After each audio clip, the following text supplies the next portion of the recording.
Hello and welcome to the latest episode of The Talking Tradesman. In the studio today, new angle by the way, please pay attention if you're watching this rather than just listening to this. In the studio today I have Holly from Rise with Holly. Hi, so Holly, let's talk. Perfect, fabulous. Thank you for having me. It's very exciting to be here. As always, Holly, a massive thank you to you for giving up your time and effort coming in today, so I really appreciate it. I've been looking forward to it, so thanks for having me. No, the pleasure is all mine. Looking forward to getting into your journey and story. I think to start off with, tell us a little bit about who you are and what you do, and then we'll get into the reason that you're here today. Perfect. So my name is Holly. I am a holistic wellness and mindset coach. Quite new to this world of things, but I feel like it's always been a bit of a soul calling for me. Always loved the idea of supporting people and helping people through difficult times, however that kind of looks and feels. And it just felt like a really natural thing for me to fall into. So yes, it feels like it's definitely a meant to be situation, which is lovely.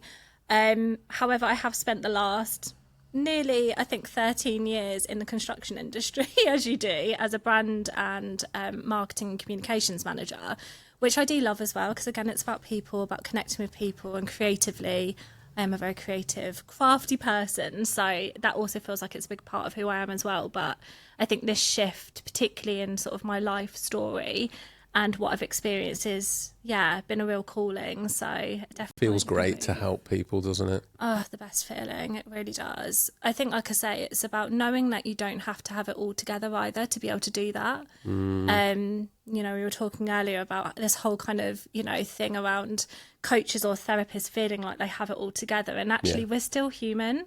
Yeah. We still have challenges, still have things that go on in our everyday lives, but the difference is knowing how to manage that. I think there's that underlying sort of feeling about when it comes to coaches, whether that's like mental or business or whatever, that in order to become a coach, you must have completed it. It's like, completed it, so now I'm going to go back and help others, but it just isn't the truth, particularly with life and life coaching and therapy and counselling and things like that. It's an ongoing project, isn't it? Oh my goodness, absolutely. And I think the thing that I love, because I did look at therapy as well, I looked to go back and study, go back to university. But the thing that I love about coaching is the fact that it's very much, of course, yes, about understanding what's happened in the past to allow you to envision what the future looks like. But it is very much about, yes, unpacking that to a degree, but it's not about diagnosis. It's not about sort of clinical understanding or therapizing. It is very much about, okay, this is where we're at. Now, how do we move forward? And that really excited me to be a part of that person's journey in that aspect of things. So hence the reason why I chose Real to go down that positive route. shift, isn't it? Absolutely, yeah, for sure. It's not to forget, before we move too much further as well, a big shout out to the other connection you have to the trades industry, which would be your wonderful partner and former guest of the podcast, Mike. Absolutely, yes. Big shout out to my lovely boyfriend, Michael. And he is just my biggest inspiration. He really is. I think, again, there's this real big perception of, men keeping quiet, particularly, again, from a trade perspective. And even if they feel like they have a voice, it's actually having a safe space to be able to share that. And I think for Mike, particularly being self-employed as a decorator himself, having the space, the time, obviously with yourself to be able to share his story and the impact actually that's made has been absolutely incredible. I'm so proud of him. He had so many people reach out after saying, you've given me the inspiration to actually go ask the question, and understand a little bit more about myself now. So yes, very, very proud of him. As you should be. Yeah, Mike's brilliant. It was a great episode. For those of you that haven't listened, it's Michael Johnson. And we discussed Mike's journey with ADHD. Yes. Yeah, fabulous. And like I say, he kind of got diagnosed very much early part of our relationship as well, which I'll go through in a little bit more detail, obviously on the other side of that from a partner's perspective. And just to see how he's very much embraced his journey, like I say, has been an incredible inspiration. I'm very, very proud of him. So, yes. That's lovely to hear that. Yeah, it's nice to have been, a part of that.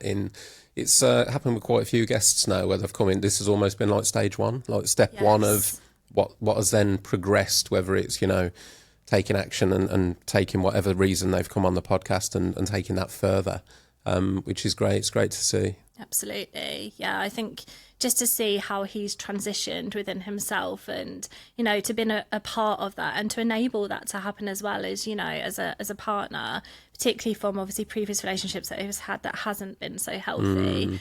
I think, you know, we've gone through a lot together. We've had to really tackle through some in tough fairness, times. Holly, it's been a common denominator with a lot of guests, because Mike was really complimentary of your involvement and your help through his sort of like transition and diagnosis and journey with ADHD. And I think it's just a huge thing, having that person of support, whether it's a partner or a friend or a family member. It's very difficult to do things on your own. So a massive shout out to you for being there for him, because I know that was part. It's actually nice to have you sat here today. I think this is the first time. I'm trying to think. I'm sorry if I'm forgetting anyone else, but I think this is the first time I've had a partner off the back of. Yeah, I'm pretty sure it is. Yeah. Yeah, no, it's like I say, it's really lovely to be here. I think just to kind of mirror, like I say, part of our progression as a couple. And I think the biggest thing that I ever learned actually from a coach of our own was, you know, no one's taught how to have healthy relationships at school. And True, yeah. you know, they teach everything else under the sun, especially nowadays, but yet we're not actually taught how to have healthy relationships and to learn about ourselves in school, you know, and start that from such a young age. And it really hit home for me. We're like, God, yeah, we're actually at the beginning of our journey here, you know. So yeah, I do feel really proud of where we've come from. And obviously now we've got a beautiful little girl between us who's an absolute superstar. I think she has still got the cutest merchandise picture that I've ever seen does. When Mike took that home. So yeah, bless her. Bless her. It was lovely to see her actually grown real big. I know, she really has. She's she's a little sass queen now, so we've really got our hands full already. So you've only got more to come, Holly. My daughter's terrifyingly old now. My daughter's like 13 very soon, going on like 25. So it's so scary. I had, for any dads out there that will resonate with this, I had the horror the other week of her turning round and saying she wanted her belly button pierced. Oh, yeah. Been there, done that. Yeah, worn a badge myself. In fairness to my daughter, she's fantastic. Like, she's so emotionally evolved. She's so emotionally intelligent. So she reached out to me and was like, Dad, Mum said it's okay, but I'm going to check with you and see if you're okay with it. Can I get my belly button pierced? So initially I just went, no.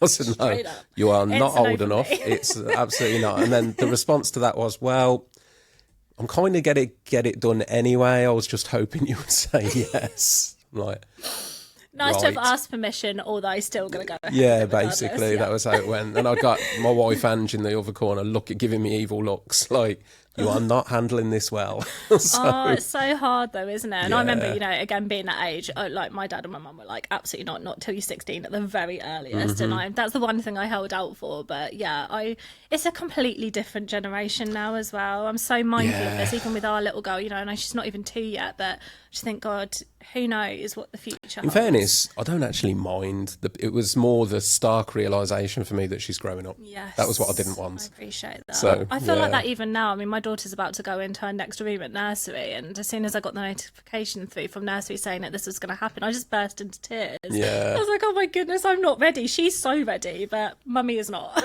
Exactly that. Yeah, I think that was the same thing with me. Yeah. Dad was not ready for that step. But the step has been taken, funnily enough. As most people know, you have no real choice in these things. No, you don't, unfortunately. It just happens, doesn't it? Anyway, we digress. Let's get into your story, Holly. As with any story, has a start point. So let's take it back, I guess, to the most relevant point and start at the beginning with you.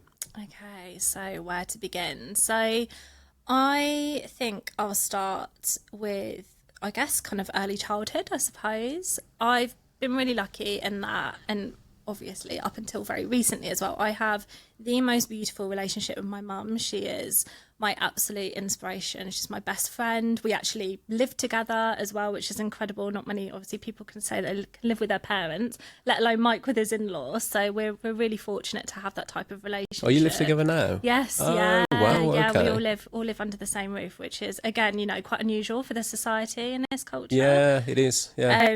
But she's just been such an inspiration and just my best friend through life in general. She really has. She's How nice an incredible is that to woman. hear? I know. I do feel really lucky. And thank God we have each other, because we have gone through a lot together and also independently as well. So mum always went above and beyond to make, you know, every type of experience extra special, even the most basic things. You know, even if we were drawing or crafting on the back table, it was always like a really special thing to be able to have that quality time together. And I just remember really valuing and loving that special time as a family. Really, really gorgeous. My dad was very work orientated since, you know, day dot, working really hard to set up his own business. Very sort of intelligent, really was ahead of the curve, to be honest with you, in a lot of aspects. He was a computer programmer, and before, you know, technology was anything like what it is now. Yeah, really kind of thinking ahead about how to excel, I guess, in that space. And that took up a lot of his time and energy. So much so he was very rarely home, if at all. Traveling a lot with work, you know, staying over in different places, different countries. So yeah, we didn't really get to see him very much. It was, you know, very much just me, my mum and my brother. At the time, my brother's younger than I am. So yeah, it was a kind of a weird time, because especially as a little girl, you know, you want your dad around, you want your dad to be a part of everything that you're doing. But I think even when he was around, he was elsewhere, you know. Well, I say the laptop, obviously, back 34 years now, laptops weren't really a thing back then, you know. It was obviously more kind of PCs and things. But PC with a back on it that big. Oh yes. And we had, you know, the best of the best all the time, because obviously he had to have the best technology to do what he did. But we just never got to have his present quality time. And I think that was always something that I was very mindful of. And I guess as I transitioned throughout childhood, I got to, I think it was about 10, 11 years old. And actually, sorry, I should have said prior to this, my parents actually divorced when I was 8. Okay. Around 8 years old. I had exactly the same. My mum and dad split when I was 8, yeah. And I think it's a tough age, isn't it? Because your awareness is present without also probably fully understanding. Exactly. You can only understand the situation from your child's point of view, can't you? Absolutely. I've gone through all that myself, where I've processed my parents' divorce as I've gone through adulthood, and then looking back at it with a different view, where I look back at it as an adult and I understand some of the pressures and things that just, as an 8-year-old, it was just so black and white. Yeah. You know, that person has left that person did right, that person did wrong, that person doesn't love that person. It was just so black and white. Yeah. You know? And I think that's hard as well, because, you know, they say, you know, up until sort of the age of 7 and 8, you're in that kind of theta state, and you're such a little sponge, and you're absorbing, you know, all of what's going on around you. So even though, yes, it might be communicated as black and white, actually, the reality for you is you're trying to read between the lines without that full emotional intelligence quite yet.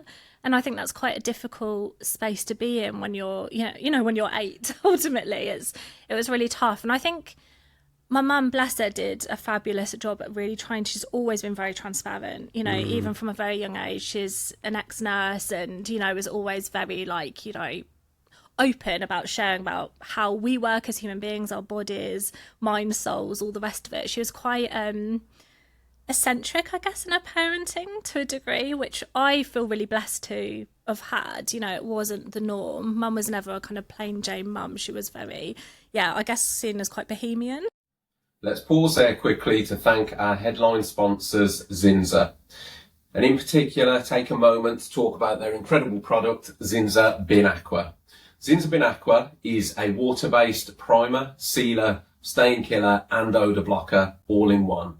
It has trace VOCs. You can use this product inside and outside, and it will block knots, sap streaks, water, mould stains and more. We've used Zinza Bin Aqua in our business on many occasions, and it has never let us down. With that in mind, let's get back to the episode. Yeah. Back in those times, but I really do, like I say, do feel like it's an absolute blessing. But I think in that time, even with her trying to explain what was going on, it's still really hard to process. And obviously my brother was still young as well, so difficult. How old was your brother? He's 2 years younger than me. Okay. So yeah, not a huge gap of difference, but still, you know, to a good degree. So that was weird. And I remember not so much, because I think maybe I've kind of blanked it out a little bit about, you know, Dad moving out. Again, he wasn't there enough for it to feel huge, but the fact that Dad wasn't coming home at all was then quite a strange feeling. Yeah, really, really odd space to be in. It just felt a bit of like limbo, almost like, oh, well, he'll come back at some point. I don't know if you felt the same. So I had it completely the opposite, Holly. My mum left.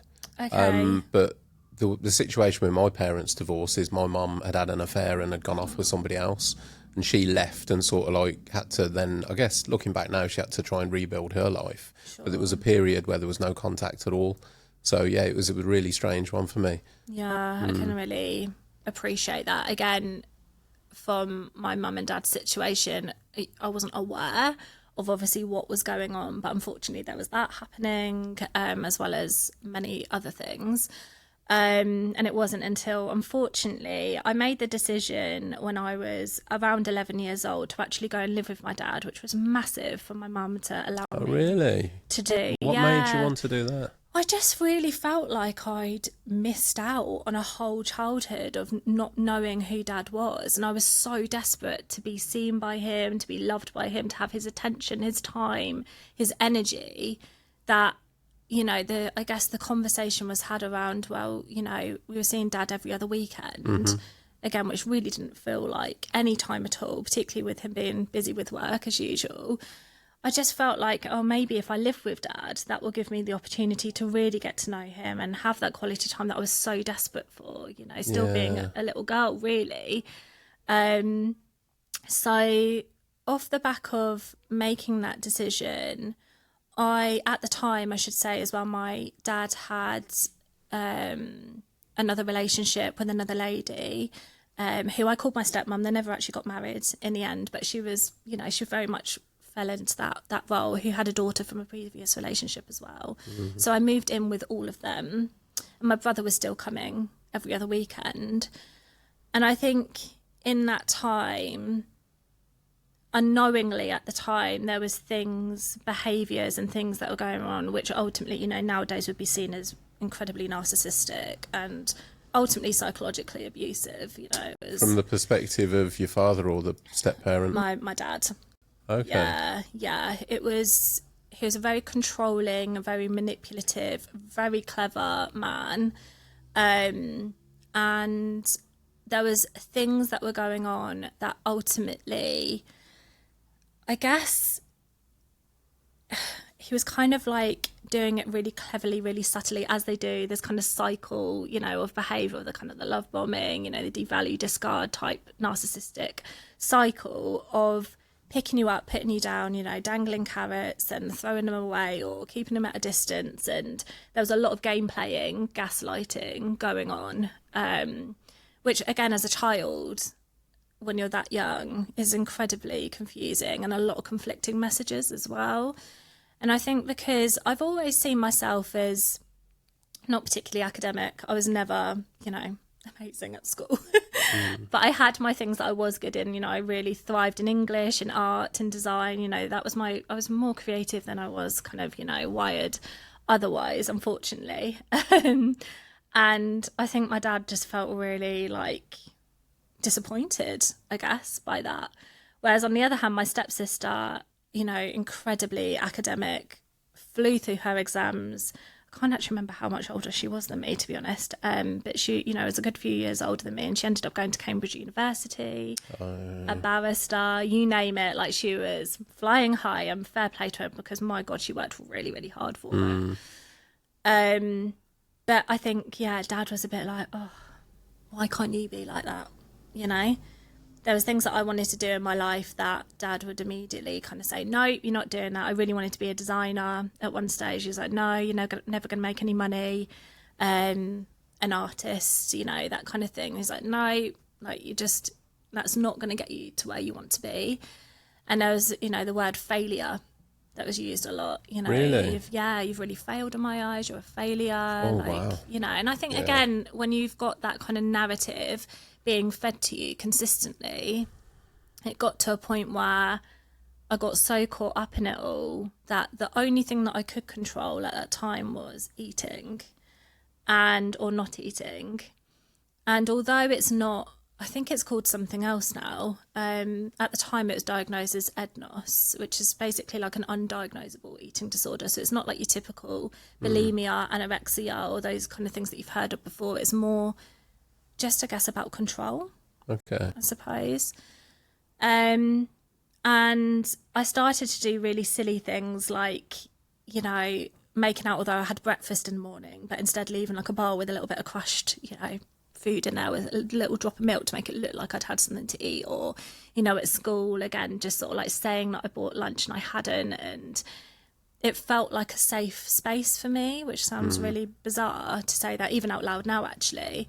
But it was the one thing that I knew that I could control in all that was kind of going on, from obviously the kind of cycle of abuse that I was, you know, seeing, as well as being on receipt of with my dad. Because unfortunately there was a lot that was happening, particularly to my stepmum at the time, that I was also, you know, visually seeing and witnessing. Absolutely. And I knew it was wrong, but didn't know how to address it. I was still, you know, very young. So yeah, it was a lot, and it ultimately led to where I got so poorly. And obviously my mum being an ex-nurse, I was again only seeing her sometimes every weekend, but usually every other. And she'd actually contacted my dad and said, you need to get Holly to see a doctor. She is really poorly, clearly anemic. Like, there's something going on here that we need to get investigated. Ended up being my stepmom that actually took me. And they'd said, like, had you have left this, like, another couple of weeks, we would have needed to have done a full blood transfusion. I don't think you appreciate how poorly you are. Wow. And I remember sitting there and thinking, this is again going to sound crazy, but I was like, don't take away the one thing that I know that I can control. Don't take it away from me, because I've got nothing else, you know, to be able to rely on to manage what's going on at home. And yeah, it was a really scary time, because I knew that they wanted to help me, but I was also like, don't take it away, you know. No, it's fascinating what the mind does, isn't it? It reminds me, another previous guest, James Roffey, went through a severe eating disorder where, I mean, he's a massive bloke. He's like 6'4". I'm sure he said he got down to, I think it was 6 stone or something. Oh my goodness. But he was like intensive care.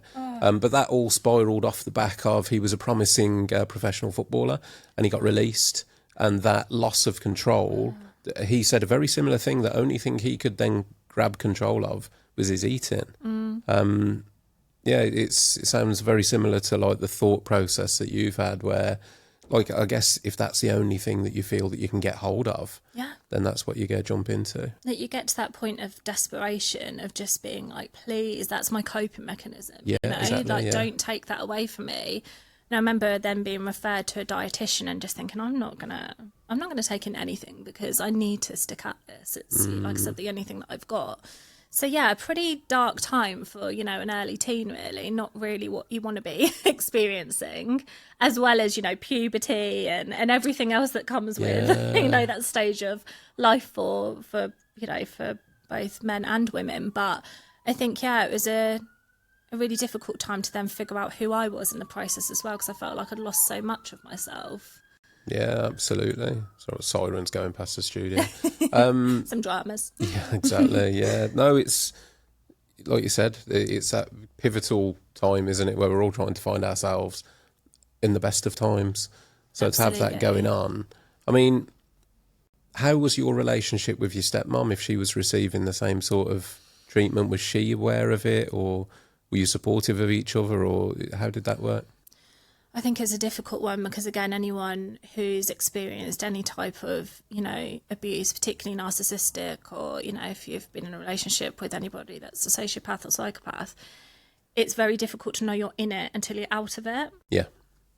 And even if it's, you know, very obvious externally, which a lot of the time, you know, traditionally, these people are clever and it is behind closed doors. I think she was living and breathing it in her own way, in her own right, in the relationship itself. And we came to heads a lot sometimes, not necessarily around dad as such, but more about, I guess, what was happening. I know that she was, I have to say, the most incredible cook. Her cookery and baking was exceptional. She was so good at making some really gorgeous dishes. We were really lucky.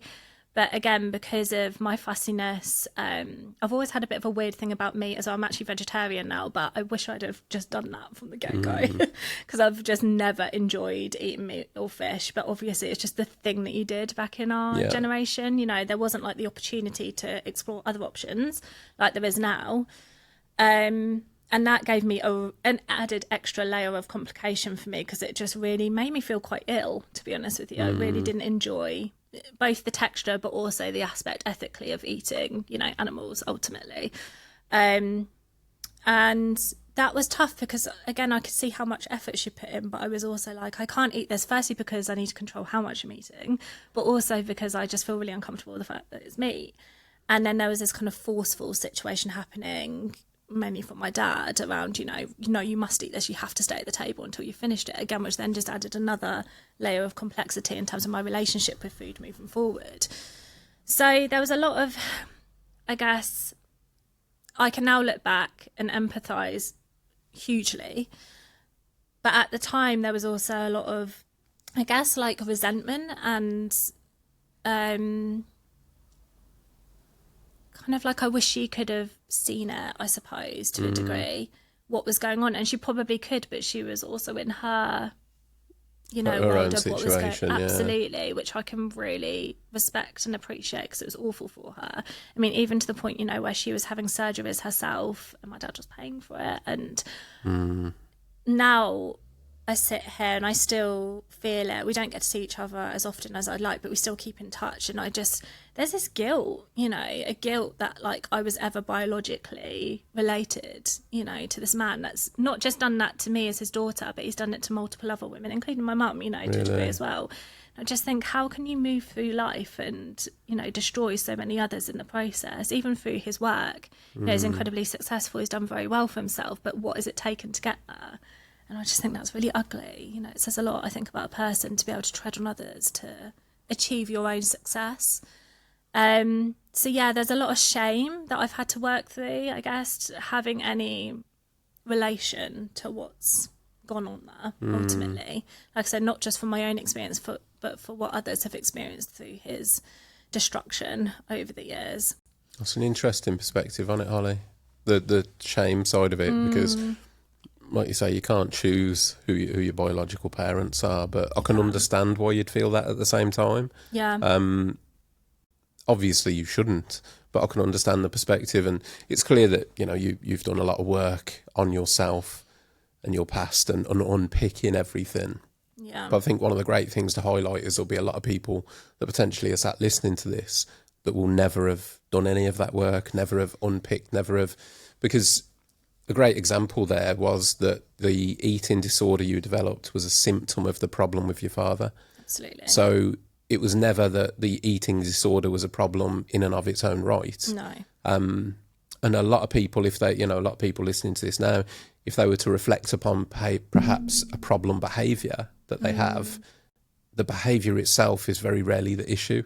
That's a symptom. The cause is, you know, right the way back. And there's a little bit of a stigma attached around childhood trauma. So, it's because of something that happened. But it's so true.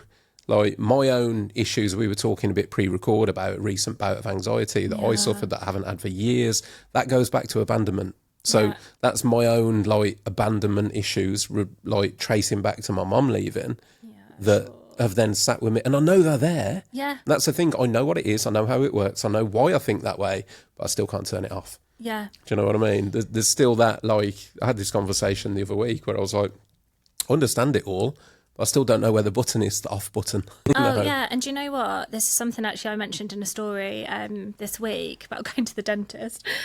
You know, that we don't always get to have the option to turn the button off.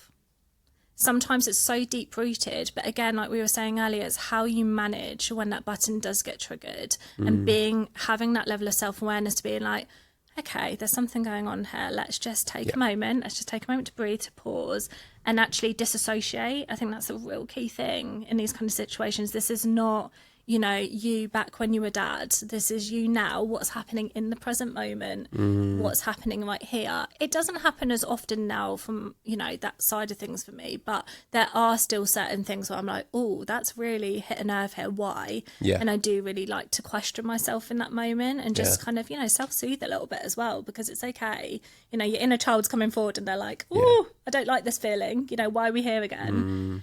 And it is, like I say, just about that kind of disassociation, I guess. You've got to do a lot of work, I think, to get to that, though, to get to that moment. You do. I often think of it like childhood traumas as moments of crystallisation, i.e. that the moment that trauma happens, that version of you gets crystallised and almost like frozen in time. And as you say, then, if the trigger comes along 20 years down the line, the person that deals with that trigger is not you now, it's the 20-year-old, 20 years past crystallized version of you that experienced that trauma. Absolutely. Now it's, you know, the little boy or the little girl that's dealing with that trigger, and that's why you get potentially the emotional outbursts, you know, all that kind of thing. Like me personally, up until the point where I sort of did a lot of work and reflection on myself, which was probably 30, my coping mechanism, if I were triggered by something like that, would have been go and get smashed. Yeah. Do you know what? Let's just numb it. Let's dull it out. Let's just turn to drink or partying or something to numb it. Absolutely, yeah. Whereas now I'm very, very conscious of that. So if I am triggered by anything these days, I will actively make sure that that is not what I do. If I think to myself, oh, I need a drink, I won't have a drink. Yeah. Just because I know that I'm only doing that to mask something that's bothering me. So actually I'll sit there in the moment and try and work through why has that bothered me so much. It's interesting, isn't it? And I feel like I say, we've all got these different sort of ways of coping, some healthier than others. And I think actually the more, and I don't know if you'd agree with this, Russ, but the more that you almost start to have that internal conversation with yourself to be like, no, I don't need that. The more you do that and the more it becomes your new habit, the more that actually you don't even think about doing that thing anymore, and you switch it into what it is that actually is healthy for you to do in the here and now. And that kind of part you probably can almost white out, if you like, you know, but it's about actually refocusing and just changing the perspective a little bit and changing the habit of shifting into that mindset. And it does, you know, these things don't happen overnight. Unfortunately, it's not a pill that you can take and all of a sudden, you know, again, you're this miraculous oracle of a human. You know, it takes a lot of work, and sometimes it can take months, sometimes it can take years. It is so dependent on that person, but it is achievable and it is doable. You know, I'd like to think I'm sort of living evidence of that to a degree from my own experience. So yeah, I think, like you say, it is about kind of tapping into how to manage those emotions, those feelings, those triggers in the present day by nurturing your inner child, which I think sometimes comes across a bit strange sometimes, particularly if you see that sort of narrative shared on social media or otherwise. But they still exist within us, you know, whether we like it or not. Even if we've had a really positive childhood, they're still there, and they come up sometimes when we least expect them to. So it's just about acknowledging that, I think, a lot of the time, and being mindful. Yeah, it's a perfect explanation. I really like the way you put all that, to be honest. The thing is, I mean, you're putting it in a very understandable way. A lot of the audience that are listening to this are going to be people in construction, and a lot of their coping mechanisms will be what I just said, which is something has bothered me. They get turned to drink, they get turned to drugs, they get turned to some variety of toxic behaviour. Generally, not everyone, but a lot of people will do that. And culture plays a lot of part in that as well. Society has got its part to play, because it's the recognised thing, isn't it? You've had a bad day. Oh, come on, let's go for a drink. You've had a bad day.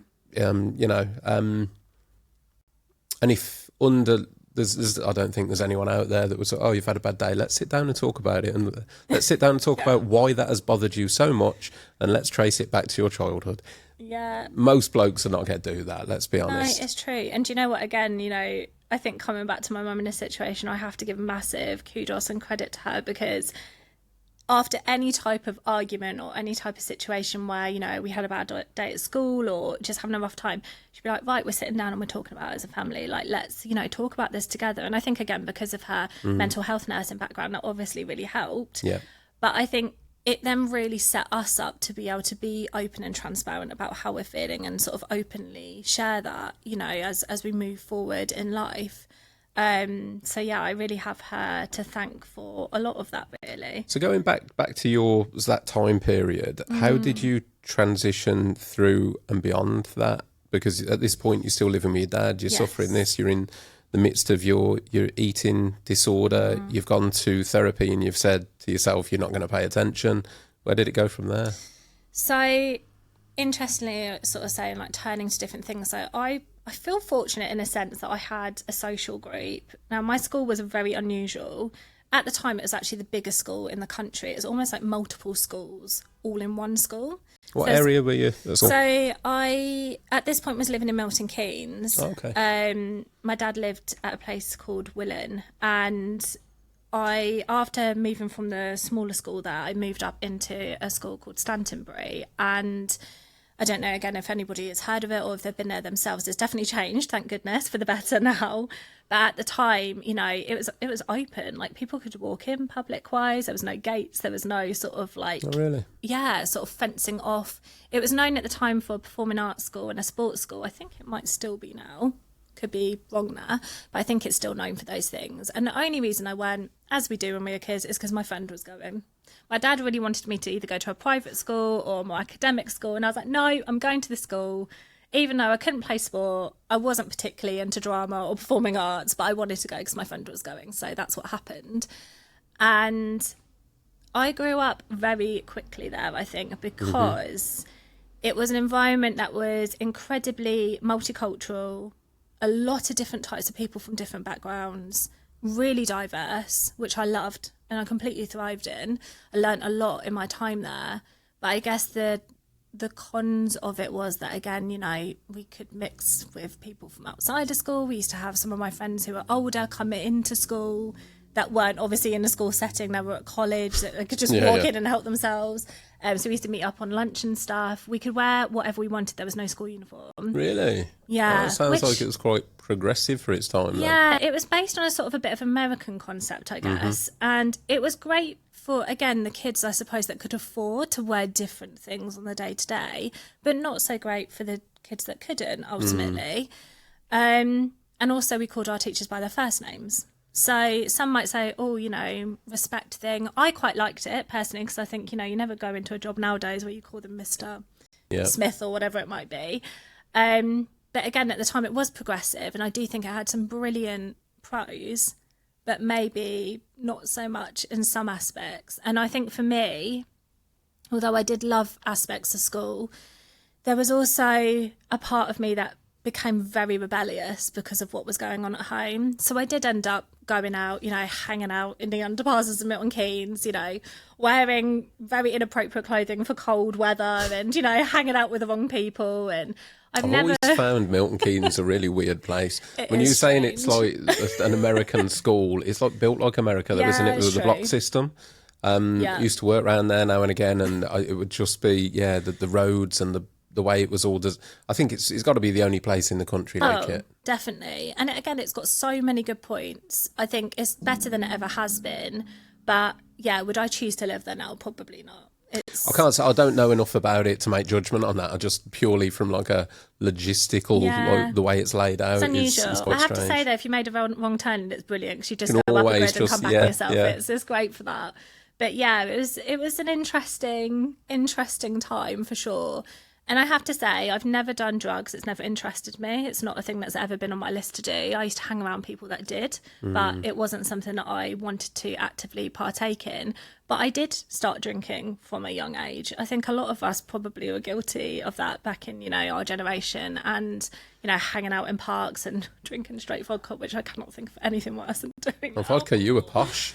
We were on my White goodness. Lightning, Frosty Jacks, all that kind of I thing. remember Frosty Jacks on as well. That's a good old uni favourite for sure. But yeah, it wasn't great. And I think, again, like you've just said, you know, that was probably a bit of a crutch as well, you know, as the eating stuff that was going on. It was right, get me out of the house, you know, and I wouldn't want my dad to know where I was going and I wouldn't tell him half the time. And I suppose to a degree, I don't know what his mental headspace was like at the time, but that might have been stressful for him because obviously he didn't know of my whereabouts, even if it was from a controlling perspective. You know, it's a lot when you speak. You know, I can't imagine, you know, Lenny being a teenager and not knowing where she is and what she's doing, and also the types of people I guess that she was hanging out with. But they were also a real like saving grace for me because I needed the air to breathe. I needed some level of what I felt like was normal at that time. Yeah, it was an interesting one, and I'm really, I don't know, I could have got into more trouble than I actually did when I think back to it, and I'm so pleased that obviously it didn't end up that way. I still got, you know, relatively good grades from school. They weren't amazing, but they were, you know, they were okay. And I think at this point, talking about that kind of transition, I guess, I then got to the point where I did get really poorly. I was really, really ill. You know, like I said, it kind of got to that kind of blood transfusion stage, and Dad was just angry all the time. You know, he was working really hard with what he was trying to set up with his own business, and I ended up moving back home. And if you were to ask me how that played out, I actually can't remember. I think I've just like blocked it out. Okay. I don't actually remember the physical move or what actually happened in that moment. So it's a bit of a weird one for me. It's something I've not even been able to really unpack properly in therapy. It's obviously way back in that closet somewhere. But ultimately, I came back to mum's, and I was a bit of a shell of a person, to be honest with you. I felt like I was lost, I suppose. I didn't really know who I was, what I was doing. I was fortunate enough to be able to get into college. So yeah, mum, bless her, had some real work cut out to do to help me just try and come back to myself a bit. And again, you know, my goodness, what a responsibility for a mum to have to step into that position. You know, now being a mum myself as well, I can really empathise with that. It's hard to see your child like return in that kind of state. I didn't actually speak to my dad for a while. I remember being really cross with him. Something must have happened there. Again, I'm not quite sure on the details, but it was enough for us not to be talking to as much as we should have been. And oddly, this is where the story gets a bit messy and, yeah, wild, I suppose, probably the right word for it. My dad and stepmum must have, in this time, separated. I just assumed it was mutual. They'd gone their separate ways, and that was that. And my dad had actually remarried not long after. We weren't invited. I think he'd done like a Gretna thing. Oh, okay. But we had, or I should say they had a sort of celebration of the marriage afterwards. And I remember going and just feeling really uncomfortable. And yeah, just it was an odd setup. I think there was about 20 of us there.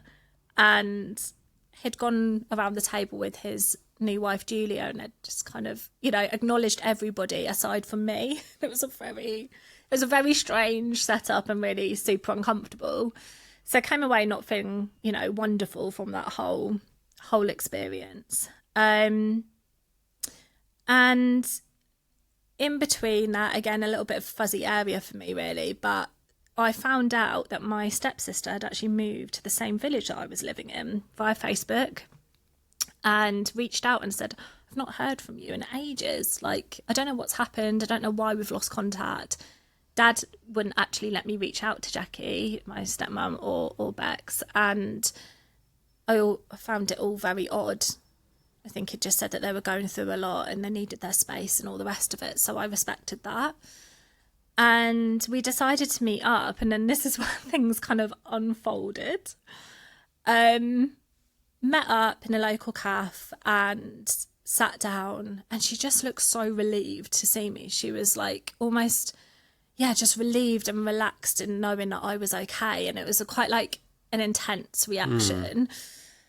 And I just kind of said, are you okay? And she's like, Holly, I'm so relieved that you're okay. Like, me and mum have been really worried about you.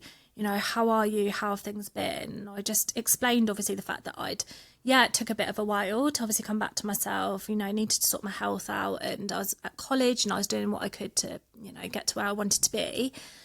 And she said, well, you know, you do know that your dad's like, basically said that you've been in a mental institution for underage pregnant women for like the last year and a half. And I was like, what? I was like, I don't even know how to respond to that information. Wow. Yeah, so that was your dad's reaction to you moving out? I assume so. Was to tell everybody that Wow. The weirdest part about this story was the fact that apparently I wasn't actually pregnant, though. I just didn't know how to look after myself, which is very odd. He'd also fed a narrative of my boyfriend at the time we'd moved into a flat that he'd bought us. And obviously I was living at home at this time. And there were silly, weird stories like we'd lost keys and it was really frustrating because he kept having to go out and get this locksmith to change the locks. It was all very intricately built, this whole story. He knew what my counsellor's name was, the fact that he'd come into several of our meetings to talk things through. And I was like, Bex, none of this is real. None of this has happened. Wow. And for her to sit there, and obviously Jackie wasn't there at this time, my stepmom, I was just thinking, God, that must have been so much to absorb because they'd been fed this whole narrative that I was clearly very unwell. And actually I wasn't. I was trying to make something of myself, turn life around a little bit and, get back on my feet and, do something with my life and with myself. And yeah, it was a lot for her to process, for sure, because, what do you do when you find out that hasn't actually happened? Yeah, absolutely. And then I guess, for them, they've got no reason not to believe him either because it was such a powerful story, I guess. Why would somebody make that up, right? So off the back of this, then I felt incredibly guilty because I'd shared with my stepsister that my dad had got remarried. Now, at the time that my dad had said that he'd married, he made out, although my stepmom and stepsister were actually coming because they fully approved of this marriage and they were on their way, but they got stuck in traffic. Really sorry, but they're probably not going to be able to make this wedding celebration. So I just assumed that they were okay with it. And again, I wasn't allowed to have any contact with them. So I just kind of was excited, if anything, to have seen them and to have had them there with me. Had a little bit of company in amongst the craziness of it all. And I, fast forward then sitting down to sit with my stepsister, and then I'm really sorry to have not seen you at the wedding celebration. She's like, what are you talking about, Holly? And I just said, well, Dad and Julia. And she's like, Holly, I'm not following here. What's happening? What's going on? And I just said, well, Dad said that you were on the way to their wedding celebration and you weren't there. And she's like, Holly, what do you mean? I said, well, obviously Dad and Julia have got married. She said, no, he's been telling Mum that, to keep her wedding dress because they're still going to get married. The only reason why they can't be together right now is because you and James don't like Mum. And I was like, where has this all come from? There was so much to unpack in that moment. We were both just sat there open-mouthed, how can somebody create such an intricate and elaborate lie? And we were both none the wiser, completely absorbed by this story that he'd fed to us both. And at that moment, I felt awful because, like I said, he'd basically said to my stepmom, we're still going to have a life together. I just need to work things through with Holly, with my brother James, and, we'll make this work. So he'd actually I don't know if he bought her a house, but he moved her away. She had some inheritance money, as far as I'm aware. Moved her away closer to where she'd lived previously, just to kind of keep her arms reach, obviously, so she wasn't, I guess, too close to what was actually happening and could hear anything. Again, I had no knowledge of this at all. I didn't know where Bex or Jackie were. And it was at this point where Bex said to me, oh, I'm going to have to go and tell Mum, Holly, because she literally has no idea. She still thinks your dad's going to be a part of her life. She still thinks that they're going to get married, they're going to have this life together, that things will get sorted. And I just remember feeling awful in that moment. I was like, I feel like I shouldn't have been the one to have shared that news. How soul-destroying. How would you have known? This is true. And again, I suppose it's where the shame kind of plays into it a bit as well, because even though, it wasn't me actively doing what he'd done, I still felt almost like a responsibility, I guess, because he was my dad. It was really, really tough. like to Yeah. deliver that message and ultimately turn someone's world, although it wasn't easy as it was, but I'd really turned it upside down now. And at that point, when we'd sort of finished up our conversation, she travelled up to see her mum with her partner at the time and obviously shared the news. And I remember coming away and being like, right, I'm getting on the phone to Dad. He's coming round right now and he is going to tell me the truth. And all I remember is he did come over, which I guess is something. But I just remember him coming round and really just trying to deflect the whole time and just keep saying, right, I need to call Jackie. This is utterly ridiculous. And I said, no, I need you to tell me the truth. And this, I guess, was the bit of the pinnacle of it all. And I was like, you either sit here and you lie to me and I will never speak to you again. I don't want to have anything to do with you. Or you tell me the truth and we try and figure out why this has happened. They are your options. I should say as well, at this point I was 16. So still young. And a massive decision to make for a 16-year-old. But he continued to lie. And I said, well, you leave now and I will never talk to you again. That's it. I don't want anything to do with you. And I haven't spoken to him since. And yeah, it was a tough decision to make, you know. That's kind of wild, to be fair, Holly. Yeah. I mean, I think it's worth pointing out, though, that unfortunately these kind of people do exist and they are people's parents and family. So, you know, they walk this earth, as it were. I mean, I went through a time period with my own father. We didn't speak for 8 years, but that was drink related. Okay. And things changed, and like we're sound now. Like me and my father have got a decent relationship. It's been salvaged. So pleased to hear that. But I can 100% understand and comprehend from your side why you would make that decision to walk away from that. Yeah, do you know what I think it is unfortunately when you are wired in this way, these types of people, number one, don't want to get help because they don't think anything's wrong with them, but they are unsavable. It sounds like an awful thing to say, but they are. Yeah, I agree. They're just wired that way. They're biologically made up that way, and unfortunately with the way that their brains are wired, it can't be saved. Yeah. And that's a sadness, I guess, if you flip the perspective for them in a way, because it's a life that doesn't get the opportunity to actually understand what happiness, what joy, what love really feels like. You know, a whole entire human being in life will never know any of those emotions, any of those feelings in the reality of what they actually are. So would you have said that your dad wasn't able to feel love? Probably not, no. And I think if he had, he wouldn't have done what he'd done to his own daughter, but also to many other, not just women, predominantly women. I think he had a real hatred towards women for some unknown reason.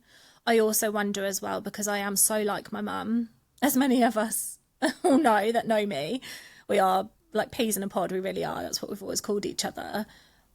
I think that kind of got hold against me as well. Because we were so similar, and it was mum that made the decision. I've seen that play out a few times, where the sins of the parent are taken out on the child. Oh yeah, as it were.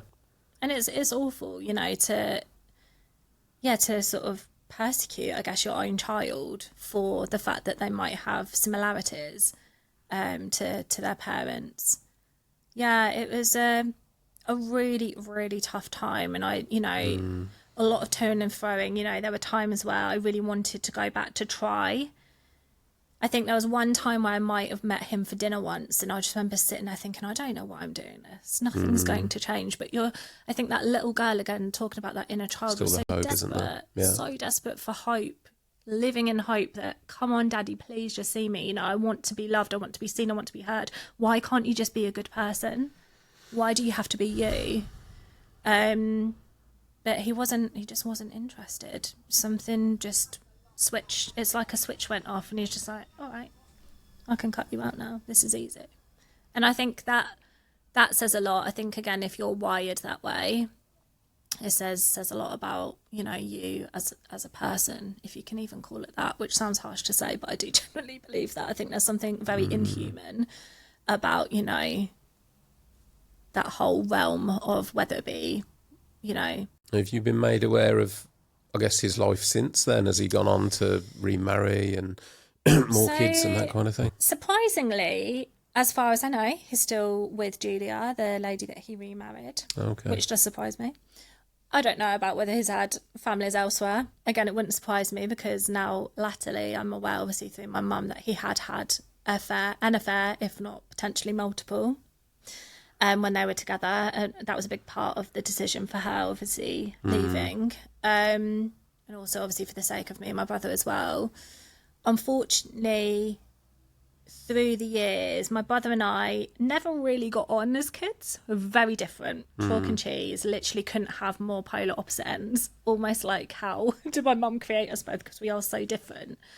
And latterly, kind of, actually very recently found out that he's been diagnosed with ADHD himself. But prior to that, he's also been diagnosed with a personality disorder, as well as kind of other kind of mental health issues that weren't fully investigated, but obviously big deal. And again, a lot of traits, unfortunately, like my dad. So that was very difficult growing up, particularly. It'll be difficult for you to handle as well if you've got that reminder of that trauma. Absolutely. I think especially when I was going through a lot with Dad, and, you know, James was kind of in that kind of teen space as well, also very confused about what's going on, in all fairness. You know, it's a lot for him to process, and kind of, you know, I know he's got his own story behind things. But unfortunately, again, as we kind of grew older, there was just things that were happening that I was just like, this doesn't align. And had we have not been biologically family, I wouldn't choose to have you in my life. So why should I have to do it just because we're related? And I think that was the real key thing for me, really. It just became really toxic and painful. I think most people listening will have that family member somewhere. And my personal, and listen, everyone's different. Yeah? Some people swear that family is family regardless. It's almost like a free pass to do and treat however they want.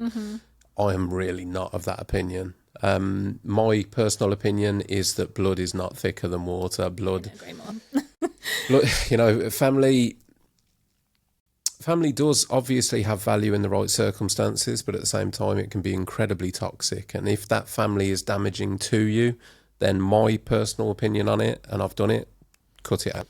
Yeah. Without remorse. Absolutely.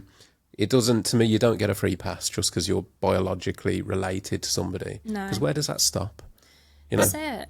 And I think for me, again, the biggest thing that I've learned as well is that you're then almost condoning that by then actively participating in the behaviour, regardless if you're trying to manage it healthily. How can you when, again, someone's wired a certain way? A shitty person is a shitty person. This is it, unfortunately. You know, and there are many shitty people in the world, and they are somebody's family. Oh, absolutely. And I think that was the saddest thing for me, to come from something so toxic and, quite frankly, insidious, and know who I am off the back of it, particularly as I sort of look in the mirror at myself now. I think at the time, you do come away so kind of lost and kind of figuring out, who are you? I mean, ultimately that's been taken away from you. So it is almost like starting anew and figuring out who you are. And the one thing I always remember saying to myself is, I have to be a better person because of this. And I've always said, I think that these situations will either make or break you. Cliche as it sounds, it's so true.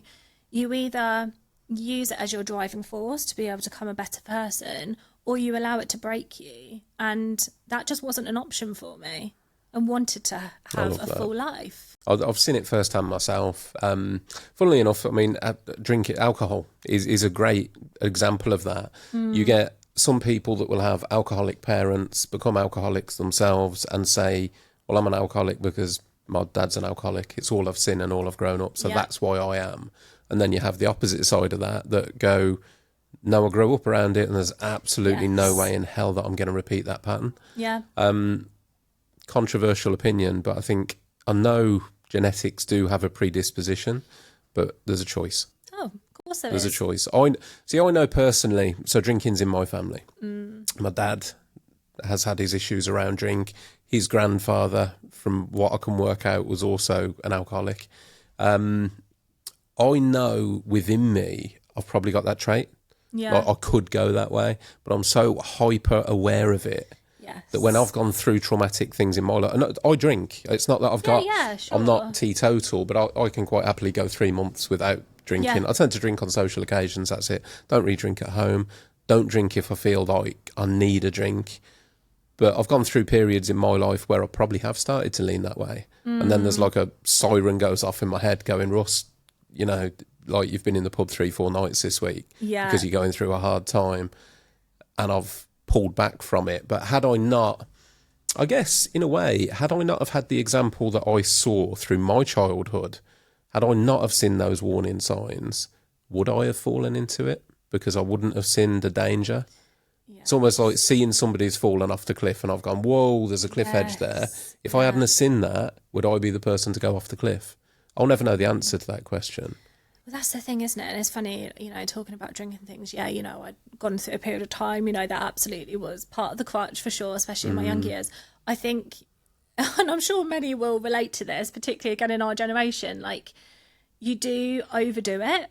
And it gets to the point where, like, well, for me personally, especially since I had my gallbladder out about 4 or 5 years ago, and I decided after going on a pub crawl, I've never been a big drinker at all, by the way, even sort of throughout uni, and I've always been seen as a bit of a lightweight. You know, I didn't need money to you know, be drunk. Cheap date. A very cheap date, you know, lucky guy whoever ended up taking me out.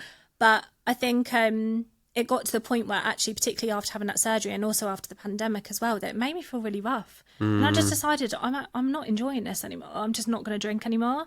And I haven't drank. I think it's been about nearly 5 years now. Oh, well, okay. And it's funny because as soon as you say, oh, I don't drink, people tend to think, oh, has she got an issue or what's happened there? It's an immediate assumption, you know, or maybe she's been an alcoholic and it's nothing like that. You know, yes, I had my time when I was young, as, you know, I'm sure many can relate to. But actually, it was more about sort of health, I suppose, and also it just didn't make me feel great anymore. And I didn't like the way I felt when I was drunk, but also after as well. I've never enjoyed that sensation. I know some people really thrive and get a buzz from it, but I've actually never enjoyed it. So I was like, why am I spending so much money? Because let's be honest, it's so expensive now. 1,000,000%. Oh my goodness, you know, when I could be saving that money to do lovely things with Lenny or, you know, go on nice holidays. And there's obviously zero judgment here at all on people who do like to drink, but just for me it was an active decision where I was like, actually this just isn't a part of my life that I want anymore. I think there's more and more people going that way though. I think culture and society as a whole are changing a bit. You know, the society and culture, pub culture's kind of dying. Which it I really actually is. find quite sad. Yeah. Because there is something lovely about the social aspect, particularly when I was, you know, working in London. There was this lovely thing of going to, you know, a lovely little oldie worldy pub and going for a nice drink after work. And I do think that's sad. I think, I mean, to paint positive light on it, the human connection of that was great. But again, you bring in social media now and people don't feel that they need that. Years gone by, certainly in my childhood, if you wanted to get together and meet people, there were meeting places and they were generally pubs and bars. And that face-to-face human interaction, I think, is really precious. And I do think that we're missing that hugely. However, with social media now, people will log on to Facebook and they'll see half a dozen of their friends and what they've had for dinner today, and they'll somehow think that that means that they've had that connection. So there's not the need to go to the pub. Plus, cost of living, cost of a pint now is through the roof. It's not how it used to be. So it is changing, and I think there are more people now on your side of the table. Like I said, I still drink occasionally, more social occasions than anything. I don't resent drinking. I'm very conscious of my own habits, like I've said before. Of course. But I've always, as well as that, I've always been a happy drunk. So like, I'm not one of these people. I don't get aggressive. I don't get into fights. No. I'm generally like happy and bubbly when I've had a drink. Hangovers are getting worse and worse. So again, I don't miss that. I pick my... it's got to really be worth it for me to actually get really hungover now. That. I do feel lucky as well because my friendship group, they've all been so understanding. Although initially I think they were a bit like, oh no, like what's this going to mean? I don't actually need a drink. I'd still get up and have a dance without one. You know, I'm not one of these ones that like needs a drink to kind of get me going. I'm just not wired like that. So yeah, I suppose not much has changed that way, but they've always been very, you know, if we ever do anything all together, it's never, because again, you know, there used to be a thing where it's all revolved around drink. Yep. It can still be that, but actually are there other aspects that we can bring in that make it a bit more of an occasion, you know, and doing something a bit different. And I think it's also an opportunity. Like, I hear what you're saying about obviously that kind of connection through kind of social pub culture type thing, but actually is there an opportunity to be a bit more creative about how we connect with one another? 100%. You know, and try something new, you know, whatever that might be. Like in the men's mental health space, I love these like walking and talking groups. And one of the things, you know, one of the best experiences I've had recently was when we did the Climb from Darkness, and I got the 20 odd people together, and we did, but what a great day that was. Like just the interaction, just the camaraderie, the achieving something together. Watching sunrise on top of a mountain with a group of people that you know, like and respect. That, like, I would rather do that than go to the pub all day long. Absolutely. I think there's something very raw as well, which I'll definitely speak about shortly, about doing something like that really brings you back down to like your human basics. You know, about doing something really tough, like a challenge like that. I'd learned that in a travelling experience that I had doing Machu Picchu, and you just think, my God, like, we are incredible. We don't realise, like, how much our body can actually do, you know, and what we can put ourselves through. And being able to share that experience with others, I think, is really special. Gets right down to the basics again, doesn't it? What we're meant to be, Absolutely, for sure. Well, let's pick up your story then, Holly. Yes. So after you've had this meeting with your stepsister and move beyond there, and obviously cut contact with your father at that point, how did life look after that? Yeah, like I say, it was tough. I'm not going to deny that. It was difficult, because I think, you know, there's this part of me that still longed for the idea of having a dad in her life. And I have to say at this point, you know, my stepdad, Daz, has been such a foundation. You know, Daz came in not shortly after actually my parents divorced. I think I was probably about maybe 9 or 10, could be wrong there. They'll probably correct me if I am. And he was just fabulous. You know, he's been such a support over the years, and it must have been incredibly difficult for him to walk into as well. It was not an easy dynamic. You know, not only are you dealing with, you know, a divorce at the time, but also somebody who is not well, you know, ultimately in the mix of it all. It was toxic for sure. So kudos again to him for being fabulous and being that kind of support and that system, because I know that's not always been easy at times, and obviously he's, bless him, been through a lot himself as well. So I was fortunate to have both my mum and my stepdad really support, you know, me moving forward, and, you know, like I say, picking myself up and thinking, right, okay, what do I actually want to do with my life now? I'm in a safe space again. I need to bring myself back to myself, you know, get my health back on track. I'm not going to say that the eating thing went away straight away, because it took many years for me to work on that. It got better, you know, I made sure that it did, but there was still always things where I felt like even a little bit of out of control scenarios, I'd immediately want to go back to the eating. And I think, like I was saying earlier, it's about building in new habits to stop you from almost even thinking about that as an option. Yeah. Again, it takes time and progress. So I finished my schooling years whilst I was living with them. Like I say, I came out with, you know, all right grades considering all that was going on. So I have to, you know, pat myself on the back there. It was hard, but I did it, and got into my college that I wanted to go to and studied graphic design. And it was the first time where I felt like I could really get creative in sort of finding myself again. You know, I was surrounded by people that were like-minded, and we were all really creative. We had a really, again, diverse group, and I loved that. I loved feeding off of all the energy and learning from other people. I've always been one of those that's kind of like, you know, never particularly competitive, much to Mike's dismay, because he loves a competition and I do not. Yeah, he gets really angry with me at bowling, because I'm like, you're doing so well. And he's like, Holly, this is a competition.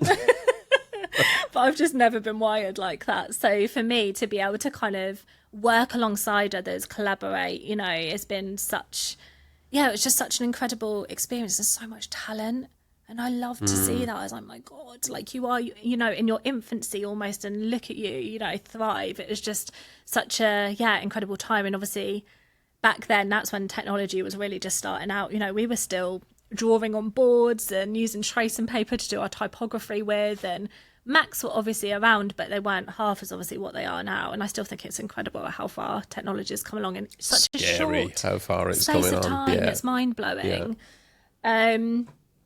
But yeah, I just remember feeling really lucky and excited to be there. And I do really think it was a massive part of my healing journey as well.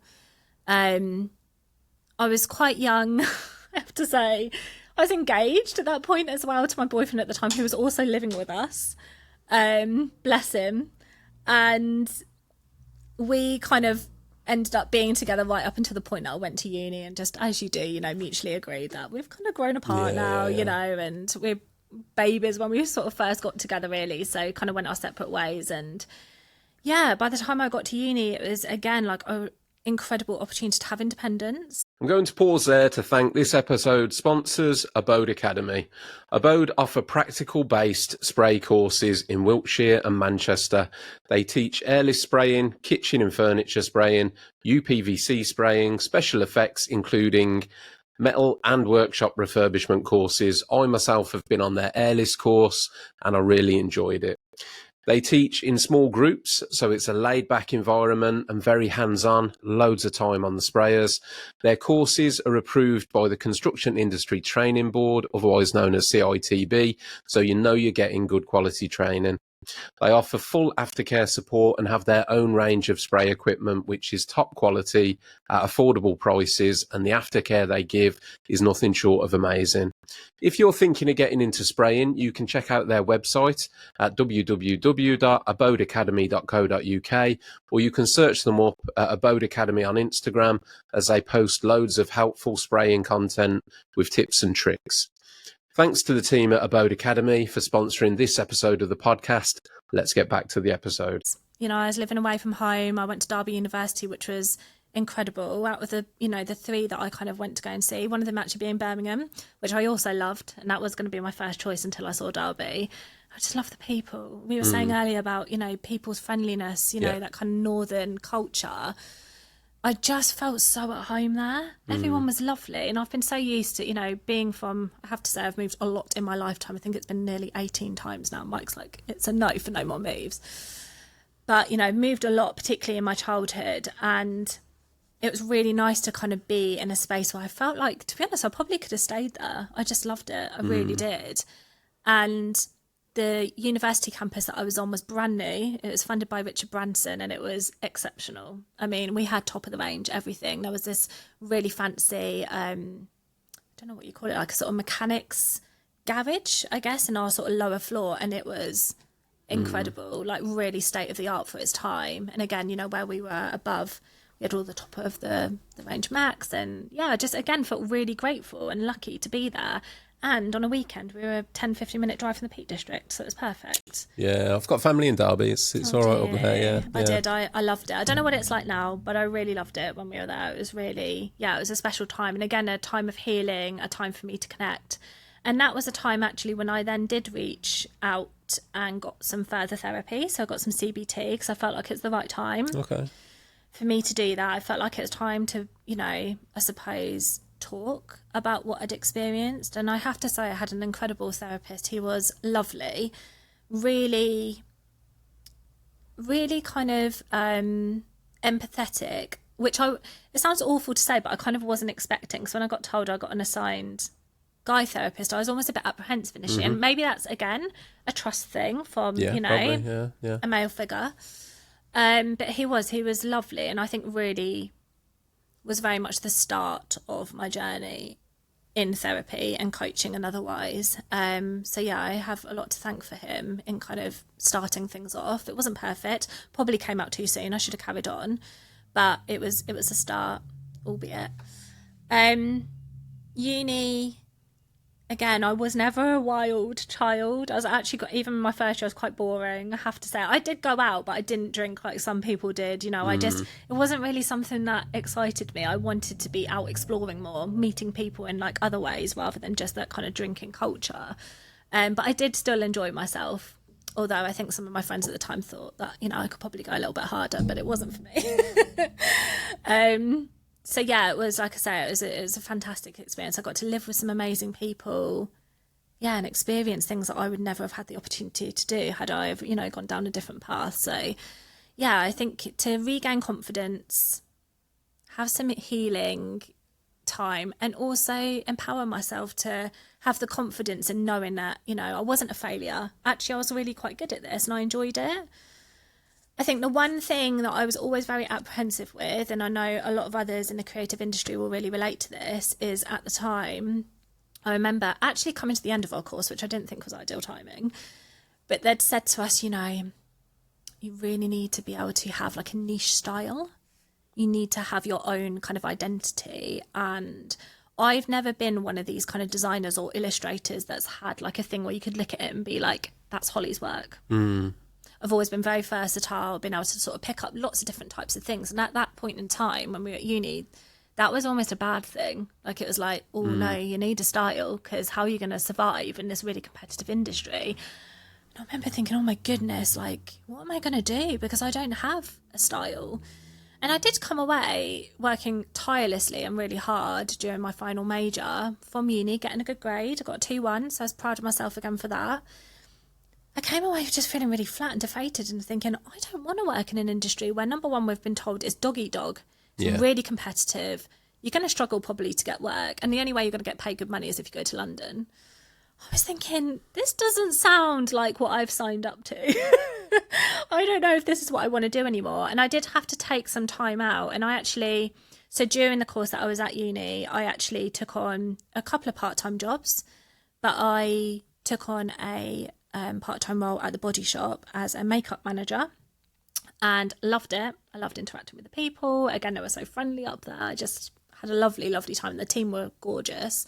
And I decided on leaving uni when I moved back home to Milton Keynes that I would continue to work for them. So I got a job for the Body Shop, worked there for, I think it was nearly 3 years, so a little while. And I loved it. Again, like really thrived off it. But then I knew at that point it was time to find a career.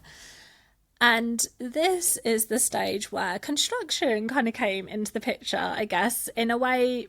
From the Body Shop to construction, Holly. That's not the normal progression. It's really not, where the story gets quite interesting. So my stepdad had worked for the company that we work for quite some time, and had basically suggested, he's like, look, you know, I know it's not your first choice, but there's an opportunity that's come up, wondering if it might be of interest.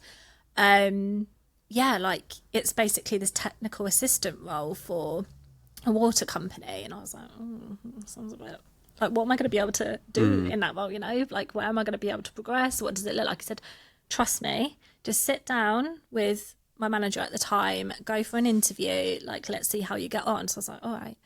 And me and my manager at the time still laugh about this even now. Shout out to Mike Betts, who will really relate to this. And I took my portfolio along, bless me, thinking, oh, I'll take my portfolio along, they can see my work. And he was sat there thinking, why is she showing me all of her design work? This is not remotely appropriate. I was so enthusiastic, overly enthusiastic and very optimistic. And I actually still to this day don't know why he hired me. I really don't, because I wasn't remotely suitable for the role at all. I had no experience in this industry, hadn't obviously done a degree in any type of engineering role at all. But he did, and it happened, and I started. And I remember coming into the office those first few weeks, feeling very out of place because it was very male dominated. And thinking, oh, what have I done?